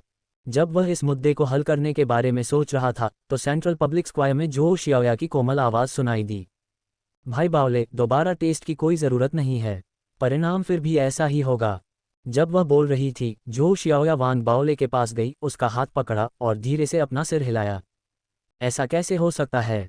वांग बाओले बोलना जारी रखने ही वाले थे कि चांसलर के बगल में बैठे कीमिया मंडप के बुजुर्ग अचानक हंस पड़े। लड़के, क्या तुम सच में दोबारा टेस्ट चाहते हो? वांग बाओले पूरे समय बुजुर्ग पर ध्यान दे रहे थे। जब उन्होंने बुजुर्ग की बातें सुनी तो उन्हें लगा कि कुछ गड़बड़ है। इसलिए उन्होंने जो शियाओया को देखा, फिर उन्होंने बुजुर्ग को देखा। दरअसल जब गाओक्वान को पीटते समय बुजुर्ग ने उसे नहीं रोका तो वांग बाओले ने पहले ही अपने मन में विचार करना शुरू कर दिया था। वांग बाओले के हाव भाव को देखकर कीमिया मंडप के बुजुर्ग मुस्कुराए। उन्होंने अपनी नज़रें बदल लीं और यह जो शियाओया पर पड़ी। थोड़े सख्त भाव के साथ उन्होंने पूछा, जो शियाओया, मुझे बताओ, तुमने आखिरी समय में आफ्टरग्लो ग्रास क्यों फेंका? बुजुर्ग की बातें सुनकर जो शियाओया ने गहरी सांस ली। वांग बाओले के हाथ पर अपनी पकड़ ढीली न करते हुए वह धीरे से बोली, ऐसा इसलिए है क्योंकि क्लाउड ब्रीथ पिल के फॉर्मूले के अनुसार गोली जितनी शुद्ध होती जाती है उसकी विषाक्तता उतनी ही बढ़ती जाती है। आफ्टरग्लो ग्रास गोली की विषाक्तता को खत्म कर सकता है, इसलिए मैंने आफ्टरग्लो ग्रास फेंका। जो शियाओया के बोलते ही आसपास का माहौल शांत हो गया और यहाँ तक कि चेन फेई भी एक पल के लिए रुक गया और जो शियाओया को घूरने लगा। जहाँ तक वांग बाओले का सवाल है, उसने पलकें झपकाईं, अपना सिर नीचा करके उस बेचारे कुलपति गाओक्वान को देखा और कुछ नहीं बोला। क्या तुम जानते हो कि हालांकि आफ्टरग्लो ग्रास गोली को अंदर डालने के बाद उसकी विषाक्तता को खत्म कर सकता है, लेकिन ये गोली की शुद्धता को भी प्रभावित करेगा। बुजुर्ग की नज़रें तेज हो गईं, मानो वह जो शियाओया के असली चरित्र की जांच करने की कोशिश कर रहा हो। जो शियाओया थोड़ा डर गई और उसने वांग बाओले के हाथ पर अपनी पकड़ मजबूत करते हुए धीरे से जवाब दिया, मुझे ये पता था। तुम्हें ये पता था, तो तुम्हें पता होना चाहिए कि इस परीक्षण का मूल्यांकन मानदंड क्लाउड ब्रीथ पिल की शुद्धता है। फिर भी तुमने ऐसा क्यों किया? क्या तुम एक विशेष रूप से भर्ती किए गए शिष्य बनने का इनाम नहीं चाहते हो? कीमिया मंडप के बुजुर्ग ने धीरे से कहा, लेकिन उसकी नज़र तेज हो गई और उसके शरीर से एक दमनकारी शक्ति भी फैल गई। ये दमनकारी शक्ति इतनी मजबूत थी कि वांग बाओले भी डर गए। झो शियाओया की सांसें तेज हो गईं और उसका शरीर कांप रहा था। लेकिन जब उसने महसूस किया कि वांग बाओले ने उसका हाथ थोड़ा और कसकर पकड़ लिया है, तो उसने अपना सिर उठाया और कीमिया मंडप के बुजुर्ग की ओर देखा। उसकी नज़र साफ थी और दृढ़ विश्वास के साथ उसने धीरे से कहा, ऐसा इसलिए है क्योंकि कीमिया का मार्ग लोगों पर केंद्रित है। अगर मैं केवल एक गोली की शुद्धता की परवाह करता हूं और इसकी विषाक्तता पर ध्यान नहीं देता, तो अंत में मैं जो गोली परिष्कृत करूंगा वह किसी की साधना में सहायता करने और उसे ठीक करने के लिए इस्तेमाल की जाने वाली अच्छी गोली नहीं होगी, बल्कि लोगों को चोट पहुंचाने के लिए इस्तेमाल की जाने वाली एक बुरी गोली होगी। भले ही मैं सुधार करूं और उच्च शुद्धता वाली गोली को परिष्कृत करके पुरस्कार प्राप्त करूं, मैं दूसरों को मूर्ख बना सकता हूं, लेकिन मैं खुद को मूर्ख नहीं बना सकता। कुछ चीज़ों के लिए आप इसे पहली बार करने के बाद फिर से करेंगे। मैं लोगों को चोट नहीं पहुंचाना चाहता। मैं उन गोलियों के लिए जवाबदेह होना चाहता हूं जिन्हें मैं परिष्कृत करता हूं। मैं अपनी अंतरात्मा के प्रति जवाबदेह होना चाहता हूं और मैं उन सभी के प्रति जवाबदेह होना चाहता हूं जो मेरे द्वारा परिष्कृत की गई गोलियों का सेवन करते हैं। मेरी गोली पर्याप्त शुद्ध नहीं है, लेकिन ये जहरीली नहीं है। जब झो शियाओया ने पहली बार बात की तो उसकी आवाज़ नर्म थी, लेकिन धीरे धीरे ये तेज़ होती गई। वह हमेशा से ही डरपोक थी, लेकिन उस दिन जब हर कोई देख रहा था और वांग बाओले उसके बगल में खड़ा था, उसने कीमिया के प्रति अपने विश्वास, कीमिया के बारे में अपने सिद्धांतों और कीमिया के माध्यम से जो हासिल करने की उम्मीद की थी, उसे व्यक्त किया। और अपने दिल की गहराई में उसने खुद से कहा, मैं भाई बाओले के लिए गोलियां परिष्कृत करना जारी रखना चाहती हूं। जैसे ही ये शब्द उसके मुंह से निकले और आसपास की भीड़ के कानों में पहुंचे, हर कोई दंग रह गया। यह विशेष रूप से कीमिया संकाय के छात्रों के लिए था, जो चुप हो गए। चेन फेई का शरीर कांप उठा। कीमिया मंडप के बुजुर्ग के सख्त चेहरे को देखते हुए वह धीरे धीरे अपने इनाम का अनुमान लगाने लगी। वह अपने व्यक्तिगत लाभ और हानि के बारे में चिंता करने लगी और बेहद घबरा गई। वांग बाओले भी दंग रह गया। उसने झो शियाओया को देखने के लिए अपना सिर झुकाया और ऐसा लगा जैसे वह उससे अभी अभी मिला हो। आसपास का माहौल शांत हो गया और कुलपति गाओक्वान भी अपना दर्द भूल गया। जब उसने झो शियाओया की ओर देखा तो उसके चेहरे पर एक जटिल भाव था। कुलपति भी चुप हो गए, लेकिन उनके होठों के कोने पर एक हल्की मुस्कान दिखाई दी और उन्होंने झो शियाओया को गहरी प्रशंसा के साथ देखा। कीमिया मंडप के बुजुर्ग बहुत देर तक चुप रहे। ऐसा लगा जैसे झो शियाओया के शब्दों ने उसे किसी खास व्यक्ति के बारे में सोचने पर मजबूर कर दिया। थोड़ी देर बाद उसने एक हल्की आह भरी और उसका कठोर भाव दयालु हो गया। जैसे ही उसने झो शियाओया को देखा, वह अचानक बोल पड़ा, तुम दयालु गोलियों में विश्वास करते हो, ये बहुत दुर्लभ और सराहनीय है। झो शियाओया, अब तुम्हें खुद को छात्र के रूप में संबोधित करने की आवश्यकता नहीं है। यदि तुम तैयार हो तो तुम मेरे सामने खुद को शिष्य के रूप में संबोधित कर सकते हो। जब उसने ये कहा तो आसपास की भीड़ बेहद हैरान थी। वांग बाओले भी हैरान था। इस बीच चेन फेई को केवल अपनी दुनिया को अंधकार में महसूस हुआ। वह लड़खड़ा गई और उसका चेहरा बेहद पीला पड़ गया। झो शियाओया वहीं जड़वत हो गई और थोड़ी घबराई हुई लग रही थी। उसने अवचेतन रूप से वांग बाओले को देखा। ठीक उसी क्षण कीमिया मंडप के बुजुर्ग हंसते हुए खड़े हुए और अपने बगल में चांसलर को देखकर मुस्कुराए। बूढ़ी लू, मैं इस लड़की को ले जा रहा हूं और उसे अपना अंतिम शिष्य स्वीकार करूंगा। क्या तुम मुझे जाने दोगे? चांसलर भी हंसे और उठ खड़े हुए। वह झो शियाओया के लिए खुश थे और उससे भी ज्यादा उत्साहित। वह अपने सामने खड़े बुजुर्ग की स्थिति जानते थे। वह बुजुर्ग कीमिया मंडप के 4 बुजुर्गों में से एक थे। कीमिया के मार्ग में पूरे संघ में उनकी बहुत बड़ी प्रतिष्ठा थी। उस विचार के साथ चांसलर ने प्रोत्साहन के साथ झो शियाओया की ओर देखा। शियाओया, अपने गुरु को नमस्कार करो। वांग बाओले भी बेहद खुश थे और उन्होंने जल्दी से झो शियाओया को धक्का दिया। तभी झो शियाओया ने प्रतिक्रिया दी। हालांकि वह अभी भी थोड़ी चकित थी, लेकिन वह मूर्ख नहीं थी और जल्दी से बुजुर्ग को प्रणाम करने के लिए आगे बढ़ी। गुरु, अपने विनम्र शिष्य झो शियाओया के रूप में मेरा अभिवादन स्वीकार करें। कीमिया मंडप के बुजुर्ग ने ठहाका लगाया और अपनी आस्तीन को झटकते हुए वह वास्तव में झो शियाओया को साथ ले आया और सीधे ऊपरी अकादमी द्वीप की ओर बढ़ गया। शुरू से अंत तक उसने कभी चेन फेई की ओर नहीं देखा, न ही उसने कभी पुरस्कार का जिक्र किया। वह किस साधना क्षेत्र में है कि वह इस तरह हवा में कदम रख सकता है? इस दृश्य ने वांग बाओले को अपनी आंखें सिकुड़ने पर मजबूर कर दिया। चौंक गई भीड़ ने आकाश में झो शियाओया की ओर देखा। यह विशेष रूप से कीमिया संकाय के छात्रों के लिए था, जो ईर्ष्या से देख रहे थे। जहां तक चेन फेई का सवाल है, वह पीली पड़ गई और जमीन पर गिर गई। उस पल झू शियाओया की चीखें और बुजुर्ग की हंसी की आवाज़ आसमान से सुनाई दी। वांग बाओले, कृपया कुछ समय के लिए शियाओया को परेशान न करें। उसे एकांत में प्रशिक्षण की ज़रूरत है। मैं उसे 8 इंच की स्पिरिट रूट ला कर दूंगा। यदि आप कड़ी मेहनत नहीं करते हैं तो वह आपसे भी आगे निकल सकती है। भाई बाओले, मेरे एकांत से बाहर आने का इंतज़ार करो, मैं तुम्हें ढूंढने जाऊंगा। जोड़े को देखते हुए जो दूर जा रहे थे, वांग बाओले मुस्कुराया। वह झू शियाओया के लिए खुश था और जैसे ही वह जाने वाला था उसने देखा कि चांसलर उसे घूर रहा था। इसलिए उसने अपना सिर खुजलाया और गाओ क्वान के बालों पर अपनी पकड़ ढीली कर दी। आप पहले ही अपर अकेडमी आइलैंड में पदोन्नत हो चुके हैं, आप अभी भी इतने जल्दबाज क्यों हैं? चांसलर ने वांग बाओले को घूरा। वांग बाओले थोड़ा असहज था। उसने अपना सिर नीचे करके क्रोधित गाओ क्वान को देखा, खांसा और कांपते हुए गाओ क्वान के कंधे को थपथपाया। बूढ़े गाओ, भविष्य में कम बुरे काम और ज्यादा अच्छे काम करते रहो, समझे? कुलपति, मुझे अभी अभी धार्मिक कलाकृति के बारे में याद आया जिसे मैं परिष्कृत करने के आधे रास्ते पर हूँ। मैं पहले विदा लूंगा। इसके साथ ही वांग बाओले ने जल्दी से अपना शरीर हिलाया और अपने क्रूजर में कूद गया। वह तेजी से कीमिया संकाय से बाहर निकला और सीधे ऊपरी अकादमी द्वीप की ओर चल पड़ा। वांग बाओले को अपनी निगाहों से विदा करते हुए आसपास की भीड़ एक दूसरे को देखने लगी और चांसलर भी असहाय था। ये जानते हुए कि यह एक गलतफहमी थी, उसने आखिरकार क्रोधित गाओ क्वान को देखा और आह भरी। गाओ क्वान, तुम? वह गाओ क्वान को सांत्वना देना चाहता था लेकिन उसे नहीं पता था कि कहाँ से शुरू करें। अंत में उसने गाओ क्वान को गोलियों की एक बोतल दी और अपने कुलपति को बदलने के बारे में सोचते हुए वहां से चला गया। केवल गाओ क्वान गुस्से और दुख में वहां खड़ा था। वह रोना चाहता था लेकिन आंसू नहीं गिरे और उसके दिल में जो आक्रोश था वह स्वर्ग की ओर फैल गया। मेरे साथ अन्याय हुआ। वांग बाओले क्रूजर पर खड़े थे, आसमान में हवा में उड़ते हुए, हवा में सवार होकर सीधे अपर अकेडमी द्वीप की ओर बढ़ रहे थे। वह बेहद खुश थे। न केवल झू शियाओया को अपर अकेडमी द्वीप में प्रवेश मिला, बल्कि वह औपचारिक रूप से कीमिया मंडप के एल्डर की शिष्या भी बन गई। पूरा मामला अच्छी तरह से समाप्त हुआ माना जा सकता था। गला साफ करते हुए वांग बाओले ने सोचा, इस पूरी घटना में मैंने एक महत्वपूर्ण भूमिका निभाई। बुरी ताकतों के प्रति मेरे साहस और निडरता के कारण, जिसने मुझे गाओ क्वान पर हमला करने के अवसर का उपयोग करके अराजकता पैदा करने की अनुमति दी, इस प्रक्रिया में जीत हासिल हुई। इसने बनी को सफलता के लिए एक निर्बाध मार्ग दिया। ये चिड़चिड़ा मोटा आदमी कभी यह स्वीकार नहीं करेगा कि भले ही वह इस बार दिखाई न दे, लेकिन बनी के लिए परिणाम वही होगा। अब वह बहुत उत्साहित था क्योंकि उसने क्रूजर पर स्नैक्स का एक बैग उठाया, क्रूजर को नियंत्रित करते हुए उन्हें जोर जोर से चबा रहा था।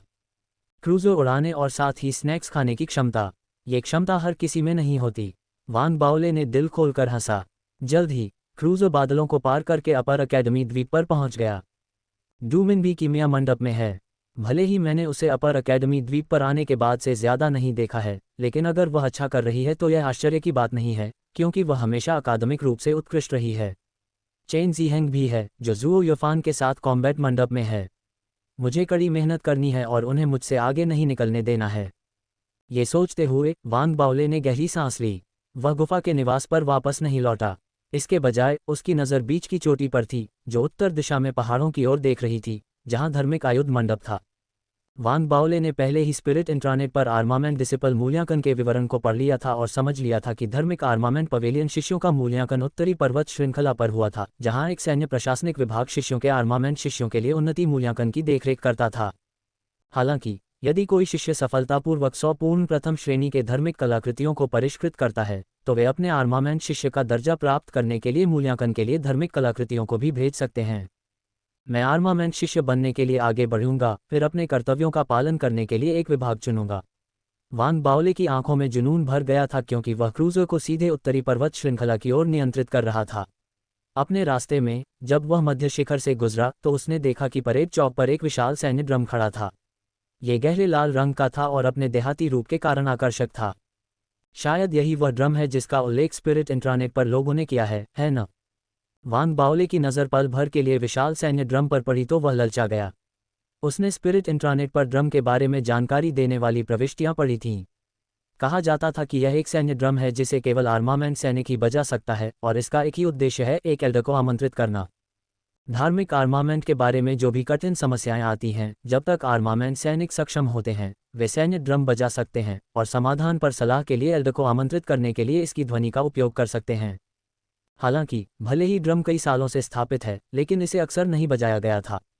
अगर कोई वास्तविक चुनौतीपूर्ण समस्याएं नहीं होती जिन्हें हल करना मुश्किल होता, तो कोई भी एल्डर को परेशान करने के लिए इसे बेतरतीब ढंग से बजाने की हिम्मत नहीं करता। दूसरी ओर ड्रम के लिए कोई ड्रमस्टिक नहीं थी। जो कोई भी इसे बजाना चाहता था उसे सैन्य ड्रम द्वारा दी गई सामग्री का उपयोग करना पड़ता था और ड्रमस्टिक को परिष्कृत करना पड़ता था, जिसका उपयोग केवल एक बार वहीं और फिर ड्रम के सामने किया जा सकता था। केवल तभी जब कोई आर्मामेंट सैनिक अपने द्वारा स्वयं परिष्कृत की गई ड्रमस्टिक को पकड़े तो वह एल्डर को आमंत्रित करने के लिए सैन्य ड्रम पर प्रहार कर सकता था। भले ही ड्रमस्टिक को परिष्कृत करने की विधि सैन्य ड्रम के ठीक बगल में बताई गई थी, लेकिन यह एक अत्यंत कठिन कार्य था।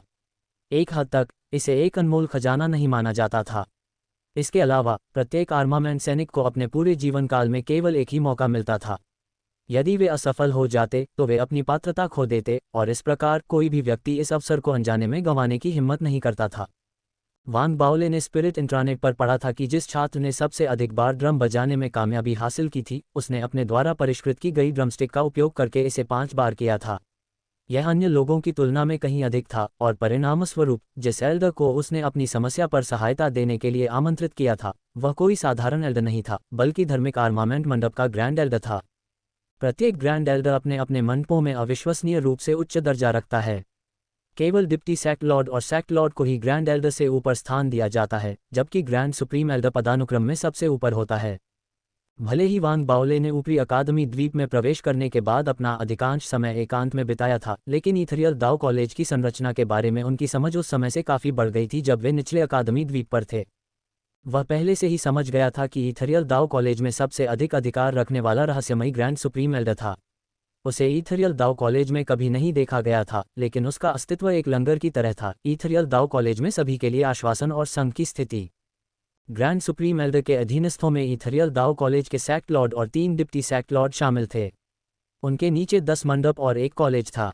10 मंडप ऊपरी अकादमी द्वीप पर द्वीप मंडपों को संदर्भित कर रहे थे, जिसमें धार्मिक आयुध मंडप शामिल था, और कॉलेज निचले अकादमी द्वीप को संदर्भित कर रहा था। प्रत्येक मंडप के भीतर मंडप प्रमुख स्पष्ट रूप से कमान में व्यक्ति था। हालांकि वास्तव में मंडप प्रमुख के ऊपर अभी भी कई बुजुर्ग थे और साथ ही प्रत्येक मंडप का एकमात्र ग्रैंड एल्डर भी था। ये लोग मंडप के प्रबंधन में शामिल नहीं थे। हालांकि उन्होंने बुजुर्गों का समूह बनाया जिसके पास उपमंडप प्रमुख और मंडप प्रमुख के रोजगार को निर्धारित करने का अधिकार था। ये व्यवस्थित पदानुक्रम वास्तव में ईथरियल दाओ कॉलेज के आंतरिक मामलों की शक्ति की संरचना थी। जब वांग बाओले को इन सब की अच्छी समझ हो गई तो उन्होंने महसूस किया कि उन्हें बड़ी जिम्मेदारी संभालने के लिए समय चाहिए, और साथ ही एक आयुध सैनिक बनने की उनकी इच्छा और भी मजबूत हो गई। जैसे ही उन्होंने अपनी नज़र ड्रम से हटाए, वांग बाओले ने अपने विचारों को दबा दिया क्योंकि उन्होंने क्रूजर को सीधे उत्तरी पर्वत श्रृंखला की ओर नियंत्रित किया। जल्द ही वह सैन्य प्रशासनिक विभाग के ऊपर बादलों के भीतर पहुंच गया। उसने परिसर में प्रवेश करने के लिए नीचे उतरना शुरू किया। सैन्य प्रशासनिक विभाग में केवल कुछ ही शिष्य थे। जो लोग आयुध शिष्य बनने में सक्षम थे वे बड़ी संख्या में साधारण शिष्यों के अनुपात में केवल एक छोटे से हिस्से में थे। इसलिए प्रशासनिक प्रक्रिया पूरी करने के बाद वांग बाओले विशेष रूप से सीमांकित मूल्यांकन मैदान में पहुंचे, एक परेड चौक जहां दर्जनों विशाल पत्थर के स्तंभ खड़े थे। उसके अलावा एक लंबा और पतला युवक था जो अपनी आंखें बंद करके और पैरों को क्रॉस करके तैयारी में एक पत्थर के स्तंभ पर बैठा था। वह गंभीर और रहस्यमय लग रहा था। यह महसूस करते हुए कि कोई आया है, युवक ने अपना सिर उठाया और अपनी आंखें खोली, लेकिन वांग बाओले को देखते हुए चुप रहा। हालांकि ये देखकर कि वांग बाओले बिना किसी तैयारी के अपना मूल्यांकन शुरू करने वाले थे, उन्होंने अपनी बाहें उठाईं और हंसे। एक नया शिष्य। वांग बाओले ने उसकी बातें सुनी और उसकी ओर देखने के लिए मुड़े। शस्त्र शिष्य मूल्यांकन एक शिष्य के लिए सबसे महत्वपूर्ण मील का पत्थर है। कनिष्ठ भाई, ये ठीक है कि आपने खुद को साफ करने की भी जहमत नहीं उठाई, लेकिन आपकी तैयारी की कमी आर्मामेंट शिष्य उन्नति मूल्यांकन के प्रति आपके अनादर को दर्शाती है। मैं आपको सलाह देता हूं कि खुद को तैयार करने के बाद फिर से मूल्यांकन का प्रयास करें, अन्यथा आप निश्चित रूप से असफल होंगे। युवक ने शांत भाव से कहा, जैसे कि अनुभव से। क्या ये वास्तव में इतना कठिन है? वांग बाओले पहले बहुत शांत स्वभाव के थे। हालांकि युवक की बातें सुनने के बाद जब उनकी अंतरात्मा ने उन्हें बताया कि युवक उनसे झूठ नहीं बोल रहा है, तो वे अनिवार्य रूप से चिंतित हो गए। हर साल केवल 10 से थोड़े अधिक लोग ही धार्मिक आर्मामेंट मंडप में आर्मामेंट शिष्य बनने के लिए सफलतापूर्वक आगे बढ़ते हैं। इसके अलावा कई शिष्यों ने ऊपरी अकादमी द्वीप में प्रवेश करने के बाद कम से कम 2 साल ऐसा करने में बिताए हैं। तो क्या आपको नहीं लगता कि यह कठिन है? संपूर्ण प्रथम श्रेणी के धार्मिक कलाकृतियों को परिष्कृत करना इसकी तुलना में सरल हो जाता है, क्योंकि इसे समय के साथ हासिल किया जा सकता है।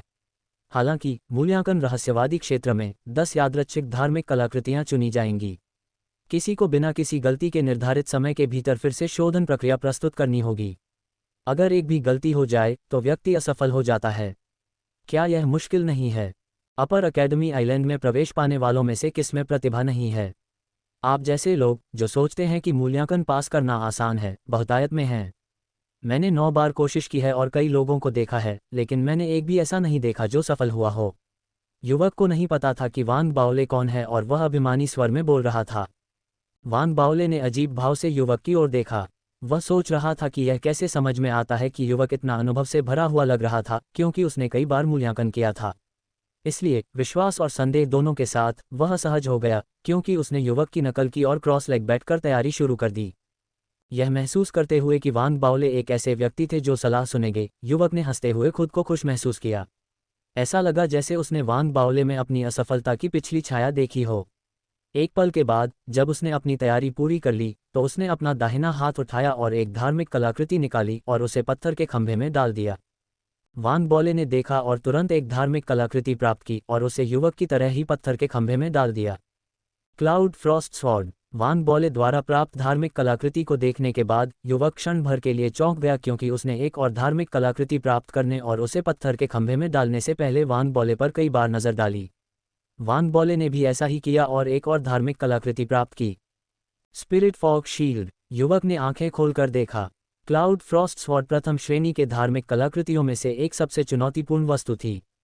पहली कलाकृति को देखने के बाद वह आश्चर्यचकित था, लेकिन उसने इसके बारे में ज्यादा नहीं सोचा। हालांकि अब जब वान बाओले ने एक और धार्मिक कलाकृति प्राप्त की जिसे परिष्कृत करना बेहद मुश्किल था, तो वह निश्चित रूप से भ्रमित हो गया। इसके बावजूद वह क्रोधित था और अपने दिल में आहें भर रहा था। क्या वह दिखावा करने की कोशिश कर रहा है? क्या वह मुझसे प्रतिस्पर्धा करने की योजना बना रहा है? नौसिखिया, तुम अभी भी बहुत अनुभवहीन हो। भले ही मैं कई बार असफल हुआ हूं, लेकिन वास्तव में हर असफलता को मेरे लिए एक मजबूत प्रेरक शक्ति और सुधार माना जा सकता है। उन असफलताओं के बिना मैं वह नहीं होता जो मैं आज हूं। युवक ने अपनी आंखें सिकोड़ लीं और अहंकार की लहर के साथ उसने अपनी आस्तीनें फेंकी और शेष 98 धार्मिक कलाकृतियों को वापस ले लिया। उनमें से 9 स्पिरिट फॉग शील्ड के समान कठिनाई के आसपास थे। प्रसन्नता से उसने वान बाओले को तिरछी नज़र से देखा, लेकिन तभी उसका दिमाग तुरंत गतिविधि से गुलजार हो गया। वान बाओले, जो उसके बगल में था, ने अपने शेष 98 धार्मिक कलाकृतियों को वापस लेने में युवक का पीछा किया। वे सभी स्पिरिट फॉग शील्ड के समान ग्रेड के थे। अब धार्मिक कलाकृतियों की चमक बेहद तेज थी और चमक ने युवक की आंखों को लगभग अपनी जेबों से बाहर निकलने पर मजबूर कर दिया। अपने आश्चर्य में वह अपने दिल में गुस्से और आक्रोश से कोसने लगा। क्या यह आदमी मूल्यांकन के लिए आया था या ये दिखाने के लिए कि वह अमीर है? हे भगवान, सिर्फ एक आयुध शिष्य मूल्यांकन के लिए इतनी सारी परिष्कृत करने में मुश्किल धार्मिक कलाकृतियां लाने का क्या मतलब है? यह कोई आश्चर्य की बात नहीं थी कि युवा का मन गतिविधि से गुलजार था और उसका दिल सदमे में था।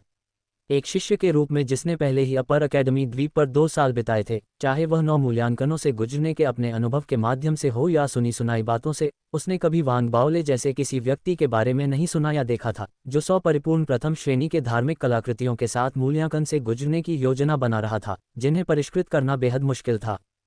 युवक के लिए यह समझ से परे था कि कोई व्यक्ति पूरी प्रक्रिया को अपने लिए और अधिक चुनौतीपूर्ण बना देगा। आखिरकार इस तरह से धार्मिक कलाकृतियों को परिष्कृत करना बहुत महंगा था। इसके अलावा इस कठिनाई के साथ उसके बाद होने वाली परीक्षा, जिसमें व्यक्ति को निर्धारित समय के भीतर 10 यादृच्छिक रूप से चयनित धार्मिक कलाकृतियों को परिष्कृत करने की आवश्यकता होती है, और भी कठिन होगी। इसके अलावा युवा को बिल्कुल भी विश्वास नहीं था कि उन सभी धार्मिक कलाकृतियों को एक नए प्रवेशित शिष्य द्वारा परिष्कृत किया गया था। चाहे वह इसे कैसे भी देखे, ऐसा लगता था कि पर्याप्त समय नहीं था। अगर कोई वाकई इस उपलब्धि को हासिल करने में कामयाब हो जाता तो युवा सोचता कि वह एक बेहद प्रतिभाशाली व्यक्ति होगा जो भविष्य में एक आर्मामेंट सैनिक बन जाएगा। हालांकि उसकी नज़र में वान बाओले प्रतिभाशाली नहीं था। अब उसने अपना ध्यान केंद्रित किया और अपने पूरे प्रयास से अपनी नज़र को उन धार्मिक कलाकृतियों से हटाकर, जिन्हें वान बाओले धीरे धीरे पत्थर के खंभे पर डाल रहा था, हटाने की कोशिश की। उसने अपने दिल में भावनाओं की लहर को दबा दिया, यह अनुमान लगाते हुए कि नौसिखिया निश्चित रूप से धार्मिक कलाकृतियों को परिष्कृत करने में किसी और की मदद लेने के बाद अपनी किस्मत आजमा रहा था। इससे कोई फर्क नहीं पड़ता कि यह उचित था या नहीं। इसके अलावा अगर कोई मूल्यांकन में विफल हो जाता है तो जमा की गई धार्मिक कलाकृतियां वापस नहीं की जाएंगी। हालांकि जो लोग अमीर थे उनके लिए इस तरह के नुकसान अभी भी स्वीकार्य थे। वरिष्ठ भाई, मैं आगे क्या करूं? क्या मूल्यांकन शुरू होने वाला है? जैसे ही युवक के विचार लहरों की तरह टूट पड़े, वांग बावले ने पहले ही पत्थर के स्तंभ में सभी धार्मिक कलाकृतियां डाल दी थीं और घबराहट में सिर घुमाकर अगले कदम के बारे में पूछ रहा था। उसने युवक के चेहरे के भावों में बदलाव देखा और इसके पीछे का कारण समझ गया, लेकिन चूंकि अब मूल्यांकन अधिक महत्वपूर्ण था, इसलिए वह विचलित नहीं हो सकता था और उसके पास समझाने का समय नहीं था। हन्फ, जो लोग सोचते हैं कि वे अमीर होने के कारण नियमों के खिलाफ खेल सकते हैं, वे वही लोग हैं जिनसे मैं सबसे ज्यादा नफरत करता हूँ। वांग बावले की बातें सुनने के बाद युवक ने अपने दिल में गहरी सांस ली और ठंडे, दूर के अंदाज में बोला, पत्थर के स्तंभ पर अपना हाथ रखो और मूल्यांकन शुरू हो जाएगा। उसने बोलने के बाद उसने देखा कि वांग बावले अपना हाथ उठाकर पत्थर के स्तंभ पर दबा रहा है। वांग बावले के शरीर को खिलखिलाते हुए देखकर वह ठंडी हंसी। नौसिखिया, तुम्हें पहले असफलता का अनुभव करना होगा। तो क्या हुआ अगर तुम अमीर हो? तुम फिर भी असफल हो जाओगे। युवक ने अपना मूल्यांकन रोकने का फैसला किया क्योंकि वह अपनी आंखों से वांग बावले को मूल्यांकन में असफल होते देखना चाहता था। उसकी व्याख्या के आधार पर वांग बावले आधे घंटे के भीतर हार मान लेगा। हालांकि समय उड़ गया और आधा घंटा जल्दी ही बीत गया। वांग बावले ने न केवल मूल्यांकन समाप्त किया, बल्कि उसके सामने पत्थर का स्तंभ भी चमकने लगा, जो स्तंभ से 1 इंच ऊपर उठ गया। युवक हैरान और थोड़ा चौंक गया क्योंकि उसने अपने दिल में सोचा, क्या पहला आइटम पास हो गया है? ये सिर्फ इसलिए है क्योंकि तुम्हारी किस्मत अच्छी है। देखते हैं तुम कितने समय तक टिक पाते हो। जब वह अपने दिल में बड़बड़ा रहा था, पत्थर का स्तंभ अचानक फिर से चमक उठा और 2 इंच ऊपर उठ गया। क्या हो रहा है? युवक की सांसें तेज हो गईं। जल्द ही जब चमक 3 इंच तक बढ़ गई तो युवक शांत बैठने में असमर्थ हो गया। वह खड़ा हो गया और उसे विश्वास नहीं हुआ क्योंकि उसने देखा कि चमक लगातार 4 से 5 और 6 इंच तक बढ़ रही थी। जब यह 9 इंच तक पहुंची तो युवक के दिमाग में हलचल मच गई और वह आश्चर्य से सांस लेने लगा। असंभव, ये बहुत तेज है। भावनाओं की बाढ़ उसके दिल में भर गई।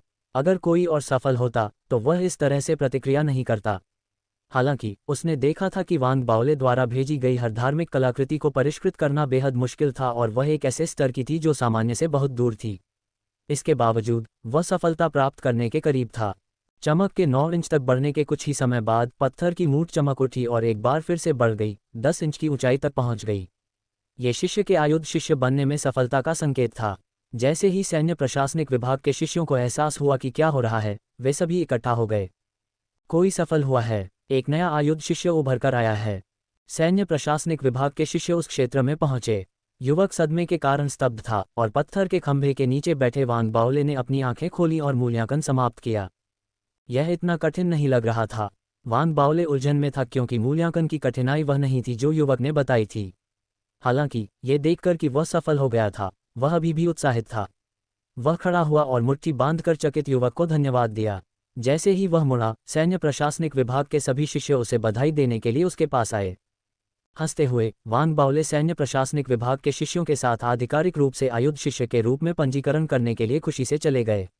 विशेष रूप से निर्मित आयुध शिष्य दाववादी वस्त्र और पहचान चिन्ह अगले दिन सैन्य प्रशासनिक विभाग द्वारा भेजे जाएंगे। इसलिए अपने आकार का कुछ माप लेने के बाद वांग बावले अपने बालों में हवा के साथ चले गए। उसके जाने के बाद ही सैन्य प्रशासनिक विभाग के मूल्यांकन स्थल पर खड़े युवक ने गहरी सांस ली और वास्तविकता में लौट आया। वह अचानक वांग बावले के मूल्यांकन पत्थर के स्तंभ को देखने के लिए मुड़ा। क्या इस पत्थर के स्तंभ के साथ मूल्यांकन पास करना आसान हो सकता है?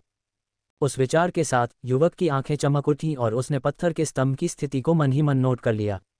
उसके दिल में आग लग गई और उसने योजना बनाई कि अगर वह इस बार असफल हो गया तो वह उस पत्थर के स्तंभ के साथ अपना मूल्यांकन करेगा। युवा क्या सोचता है, इसकी वांग बावले को परवाह नहीं थी। अब वह अपने क्रूजर पर बैठकर खुशी से भर गया, ये सोचते हुए कि वह आखिरकार नीले रंग के ताओवादी वस्त्र में कैसे बदल सकता है, जिससे वह और भी खुश हो गया। उसने ये भी सोचा कि वह किसी भी विभाग में अपने कर्तव्यों का पालन करने के लिए कैसे आवेदन कर सकता है और चेन यूटोंग से संपर्क करने के लिए अपनी आवाज संचरण रिंग को पुनः प्राप्त किया। उसे स्थिति को चतुराई से समझाने के बाद चेन यूटोंग ने पूरे दिल से सहमति व्यक्त की और वांग बावले को कॉलेज प्रशासनिक विभाग में प्रशासनिक प्रक्रिया पूरी करने के लिए आमंत्रित किया। ये देखकर कि सब कुछ सफलतापूर्वक हो गया है, उत्साहित वांग बावले ने अपनी दिशा बदली और कॉलेज प्रशासनिक विभाग की ओर तेजी से बढ़ गया। अब चेन यूटोंग कॉलेज प्रशासनिक विभाग के आवास में था। वह मूल रूप से अपने नेतृत्व में 4 मुख्य टीम के नेताओं को उनके काम के बारे में सावधानीपूर्वक रिपोर्ट करते हुए सुन रहा था, लेकिन वांग बावले की आवाज़ सुनने के बाद उसके होंठ मुस्कुराहट में बदल गए और वह सुखद आश्चर्यचकित था। उसके सामने 4 मुख्य टीम के नेता भ्रमित होकर एक दूसरे की ओर देखने लगे। चेन यूटोंग के बारे में उनकी समझ के आधार पर उनके वरिष्ठ जब कॉलेज प्रशासनिक विभाग में नहीं होते थे तो दूसरों के साथ अच्छा व्यवहार करते थे, लेकिन वहां सख्त रवैया अपनाते थे। दिलचस्प है, मुझे लगा कि आगे बढ़ने से पहले उसे अभी भी कुछ समय चाहिए होगा।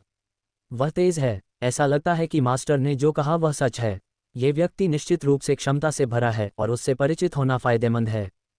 चेन यूटोंग ने सैन्य प्रशासनिक विभाग के कर्मचारियों से कुछ मुद्दों के बारे में पूछताछ करने के लिए अपनी वॉयस ट्रांसमिशन रिंग को वापस लेने से पहले थोड़ा मुस्कुराया। उसके बाद उसने आश्चर्य की एक झलक दिखाई क्योंकि उसकी आंखें और भी चमक उठीं।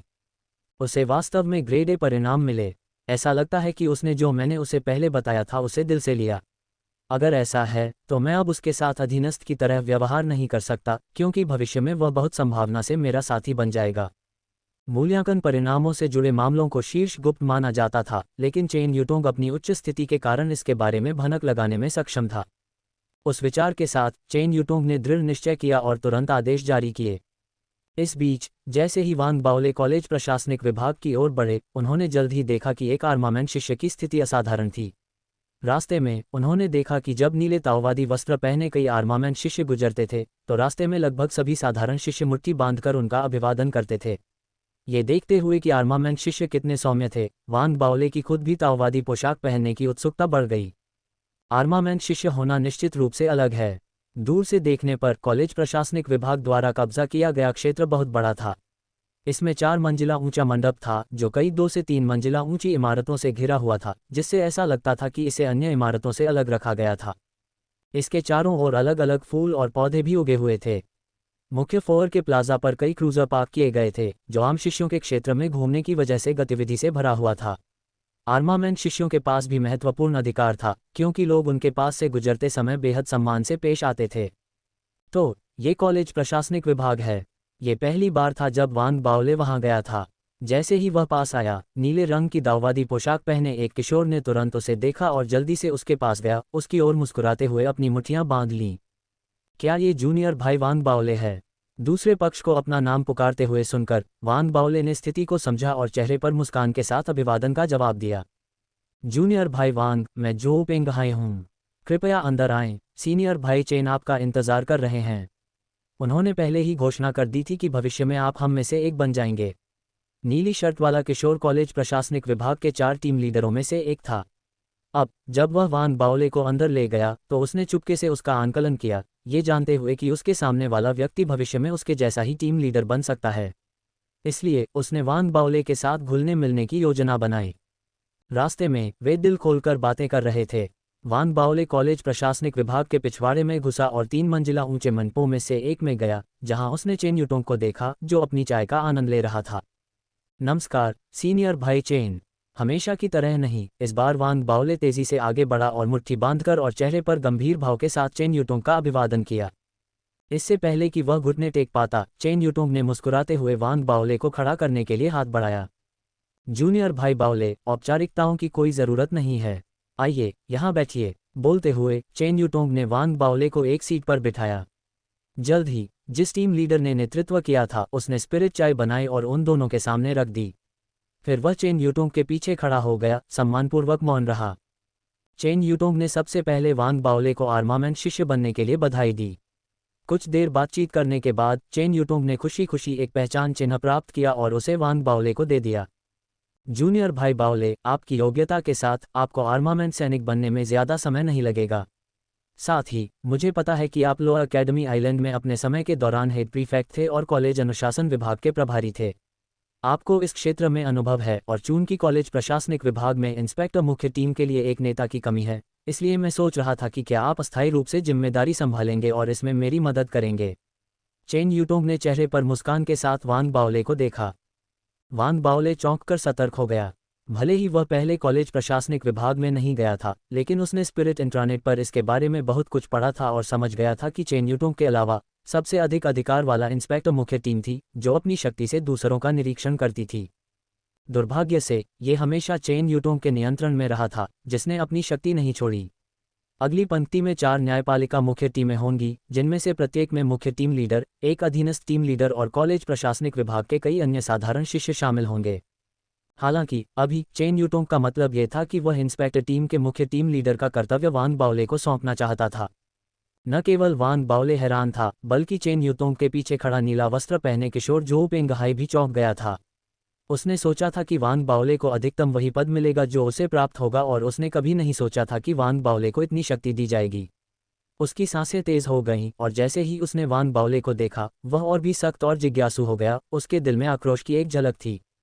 अपनी बेचैनी को दबाते हुए वांग बाओले तुरंत उठ खड़ा हुआ और चेन यूतोंग को धन्यवाद दिया, जिसने मुस्कुराते हुए उसे नीचे बैठाया। एक संक्षिप्त बातचीत के बाद वांग बाओले ने विदा ली। चेन यूतोंग ने उसे व्यक्तिगत रूप से मंडप से बाहर भेजा, फिर खुशी से बोला, जूनियर भाई बाओले, आपके वरिष्ठ भाई के रूप में मैं उस दिन का इंतजार कर रहा हूं जब आप एक आर्मामेंट सैनिक बनेंगे। आर्मामेंट सैनिक बनने के लिए आपको तीसरे दर्जे के न्यूमिनस ट्रेजर को परिष्कृत करना होगा। हर साल धार्मिक आर्मामेंट मंडप द्वारा विशेष रूप से आर्मामेंट सैनिक बनने के लिए एक टूर्नामेंट आयोजित किया जाता है। मैं आपको अपना सर्वश्रेष्ठ प्रयास करते हुए देखने के लिए उत्सुक हूं। ये देखने के बाद कि वांग बाओले चले गए हैं, चेन यूतोंग ने अपनी स्पिरिट चाय पी। उसके होंठ मुस्कुराहट में बदल गए। वह खुश लग रहा था, और कुछ ही देर में मुख्य टीम लीडर जो वांग बाओले को विदा करके लौटा था, चेन यूतोंग के सामने खड़ा हो गया। उसे कुछ कहना था, लेकिन उसने खुद को रोक लिया। चेन यूटोंग ने उसकी ओर एक नज़र डाली और भावशून्यता से बोला, जो पेंगहाई, क्या तुम सोच रहे हो कि मैं वांग बाओले के प्रति पक्षपाती लग रहा हूं, जो अभी अभी आया है? उसे तुरंत सभी मुख्य टीम लीडरों की देखरेख करने का अधिकार देकर, उसे मेरे से थोड़े ही कमतर पद पर बैठाने की अनुमति देकर। नीली शर्ट वाले किशोर के दिल में कंपन महसूस हुआ और उसने तुरंत अपना सिर नीचे कर लिया। मैं ऐसा सोचने की हिम्मत नहीं कर सकता। नीली शर्ट वाले किशोर की आवाज़ सुनकर चेन यूटोंग शांत दिखाई दिया। फिर वह खड़ा हुआ और शांति से बोलने से पहले खिड़की से बाहर देखा। वांग बाओले 8 इंच के ट्रू ब्रीथ विशेषज्ञ हैं और उन्होंने इथरियल डाओ कॉलेज में महत्वपूर्ण योगदान दिया है। भले ही उन्हें अभी अभी अपर अकेडमी आइलैंड में प्रवेश मिला है, लेकिन कई प्रमुख हस्तियों ने उन्हें पहले ही देख लिया है और वे उन पर बहुत ध्यान दे रहे हैं। उनके जैसा कोई व्यक्ति हमेशा के लिए आर्मामेंट शिष्य नहीं रहेगा। मैंने जो कुछ भी कहा वह शिष्टाचार के कारण नहीं था। यह एक तथ्य है कि उसे आयुध सैनिक बनने में बहुत समय नहीं लगेगा। मेरे लिए, मैं हमेशा आयुध सैनिक नहीं रह सकता, इसलिए आपको उसके साथ वैसा ही व्यवहार करना चाहिए जैसा आप मेरे साथ करते हैं। चेन यूटोंग ने अपनी बात समाप्त करने के बाद नीली शर्ट वाले किशोर की ओर देखा। युवा की सांसें तेज हो गईं और उसका दिल और भी तेज गति से धड़कने लगा। वह समझ गया कि चेन यूटोंग अपने शब्दों से क्या कहना चाह रहा था। चेन यूटोंग ने जो कहा उसके पीछे का अर्थ ये था कि वांग बाओले चेन यूटोंग के उत्तराधिकारी होंगे, एक ऐसे व्यक्ति जो कॉलेज प्रशासनिक विभाग का प्रभारी होगा। इसलिए उसने जल्दी से अनुपालन का वचन दिया और मन ही मन ये निर्णय लिया कि वह भविष्य में वांग बाओले के साथ अधिक बातचीत करेगा, इस बात को ध्यान में रखते हुए कि उसे किसी भी तरह से नाराज न किया जाए। कॉलेज प्रशासनिक विभाग के अन्य लोग जूनियर भाई बाओले के बारे में ज़्यादा नहीं जानते हैं। चूंकि अब देर हो चुकी है, इसलिए आपको कल सभी को सूचित करना याद रखना चाहिए। चेन यूटोंग ने बोलते हुए अपना चाय का प्याला उठाया। नीली शर्ट वाले किशोर ने तुरंत सिर हिला दिया। जब वह सम्मानपूर्वक चला गया तो उसने चेन यूटोंग की कही बातों के बारे में सोचा और उसके दिल में आग लग गई। चेन यूटोंग ने नीली शर्ट वाले किशोर की पीठ को देखा जो दूर जा रहा था और थोड़ा मुस्कुराया। हालांकि उसने अभी जो कहा था उसमें कुछ सच्चाई थी, लेकिन ये पूरी तस्वीर नहीं थी। अगर ऐसा नहीं होता कि जूनियर भाई बाओले पर बहुत से लोगों की नज़र होती, तो मास्टर ने उन्हें बहुत पहले ही अपना निजी शिष्य बना लिया होता। इसके अलावा, भले ही मैं उन्हें लंबे समय से नहीं जानता और टिप्पणी करने की अच्छी स्थिति में नहीं हूं, लेकिन ये कोई बड़ी समस्या नहीं है क्योंकि मैं अभी भी उनके लिए कुछ उपकार कर सकता हूं।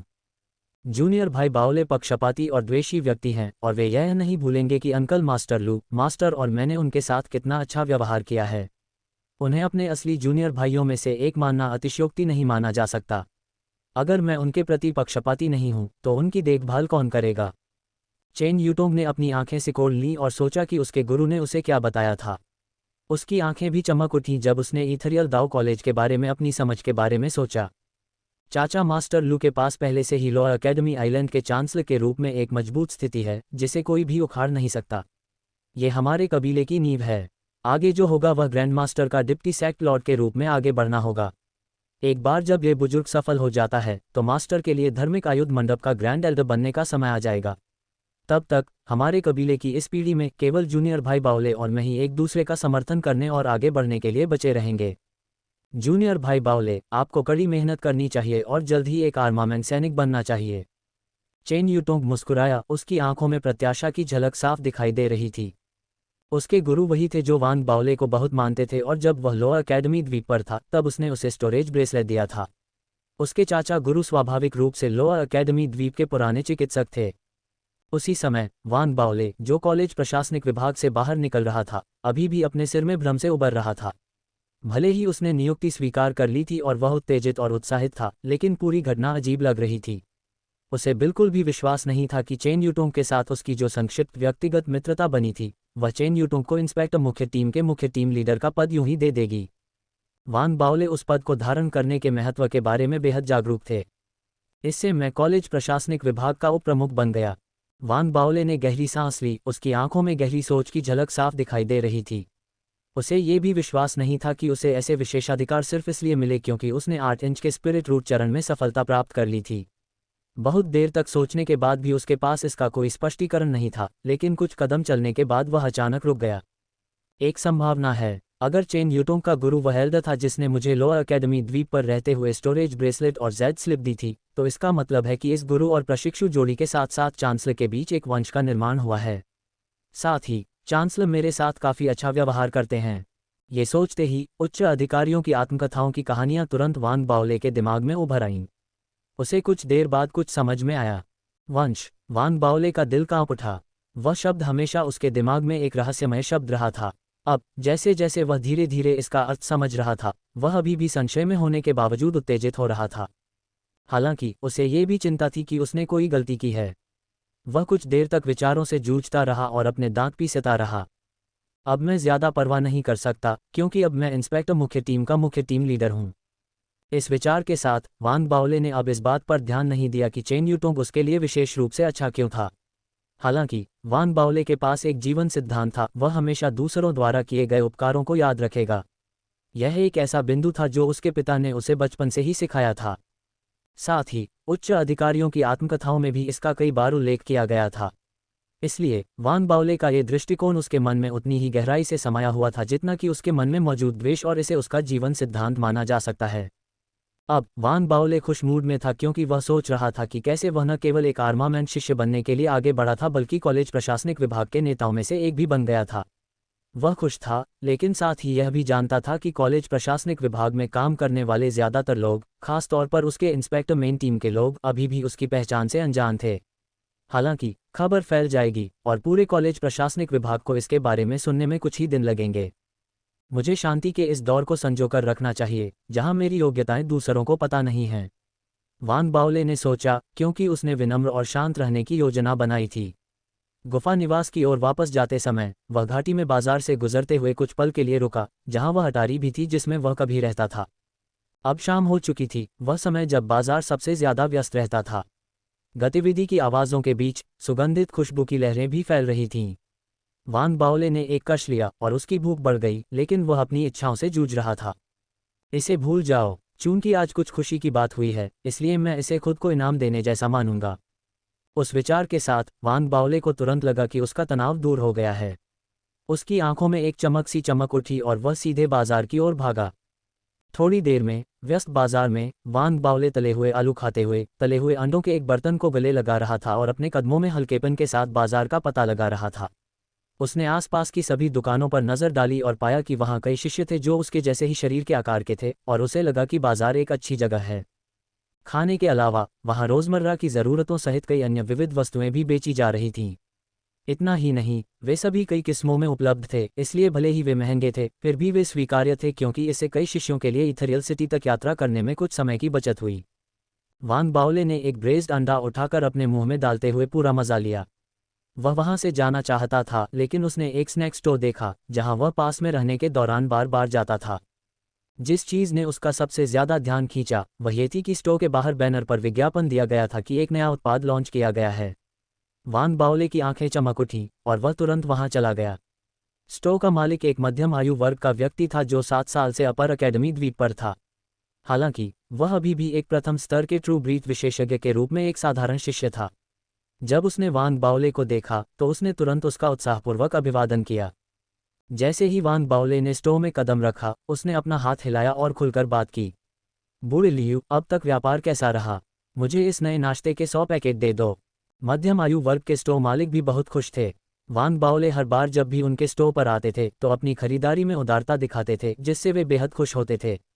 अब जब वे वांग बाओले के लिए नाश्ता तैयार कर रहे थे तो वे बड़ी मुस्कान के साथ बोले, वरिष्ठ भाई वांग, बहुत दिनों से नहीं मिले, मैं आपको 3 अतिरिक्त पैकेट मुफ्त में दूंगा। वांग बाओले ने प्रस्ताव सुनते ही खुशी से सिर हिलाया। हालांकि वे अपर अकेडमी आइलैंड में भर्ती होने के बाद से बाहर नहीं गए थे, लेकिन स्पिरिट इंट्रानेट के माध्यम से उन्हें पता था कि वहां स्टोर खोलने वाले अधिकांश शिष्यों में उच्च क्षमता नहीं थी और वे केवल किस्मत के कारण अपर अकेडमी आइलैंड पहुंचे थे। वे सच्चे श्वास विशेषज्ञ थे, लेकिन अधिकांश ने केवल 1 या 2 इंच के स्पिरिट रूट चरण में ही सफलता प्राप्त कर ली थी। इन लोगों को अभी भी आम लोगों से अलग माना जाता था, लेकिन अपर अकेडमी आइलैंड पर जहां प्रतिभाशाली लोग बहुतायत में थे, उन्हें निम्न श्रेणी का माना जाता था। वहां हर तरह की खेती के लिए महंगी सामग्री की जरूरत होती थी, जिसे वे खरीद नहीं सकते थे। यही वजह है कि इस तरह के बाजार उभरे। ऐसे बाजारों से उन्हें अपनी खेती की लागत की भरपाई के लिए कुछ आय प्राप्त करने की अनुमति मिलती थी। एकमात्र समस्या ये थी कि बाजार शिष्यों द्वारा अपनी मर्जी से बनाया गया था और इसे वैध नहीं माना जाता था। भले ही उन्होंने कॉलेज प्रशासनिक विभाग में पंजीकरण कराया हो, लेकिन जिन वस्तुओं को बेचने की अनुमति थी उनमें ज़्यादातर कच्चे माल और शोधन के लिए अन्य उपकरण शामिल थे। धार्मिक आयुध मंडप में कच्चे माल और अन्य वस्तुओं को बेचने वाले बहुत से लोग थे। लागत बहुत अधिक थी और प्रतिस्पर्धा भी थी, क्योंकि धार्मिक आयुध मंडप द्वारा शिष्यों के लिए सीधे बिक्री की जाती थी। इसलिए बाजार में नाश्ता और अन्य खाद्य पदार्थ बेचना अधिक लाभदायक था और अंततः गरीब शिष्यों ने बाजार में खाद्य और पेय पदार्थ बेचना शुरू कर दिया। कॉलेज प्रशासनिक विभाग ने इस ओर आंखें मूंद लीं, लेकिन कभी कभी यह उस क्षेत्र की कानून और व्यवस्था को नियंत्रित करने के लिए छापे मारता था जहां बाजार स्थित था। कॉलेज प्रशासनिक विभाग द्वारा निर्धारित नियमों और उनके प्रति उनकी अस्वीकृति के कारण यह अपरिहार्य था। ये सोचते हुए वांग बाओले ने मुस्कुराते हुए स्टोर मालिकों द्वारा सामना की जाने वाली कठिनाइयों के साथ सहानुभूति व्यक्त की। बूढ़े लियू, आप निश्चित रूप से व्यवसाय चलाना जानते हैं। मुझे उन आइस स्पिरिट वाटर के 3 डिब्बे भी दे दो। वांग बाओले ने बात की और चारों ओर देखा, ये देखने की कोशिश करते हुए कि क्या कोई ऐसा नाश्ता है जिसे उसने पहले नहीं खाया है। मध्यम आयु वर्ग के स्टोर मालिक को वांग बाओले की अतिरिक्त खरीद सुनकर और भी खुशी हुई।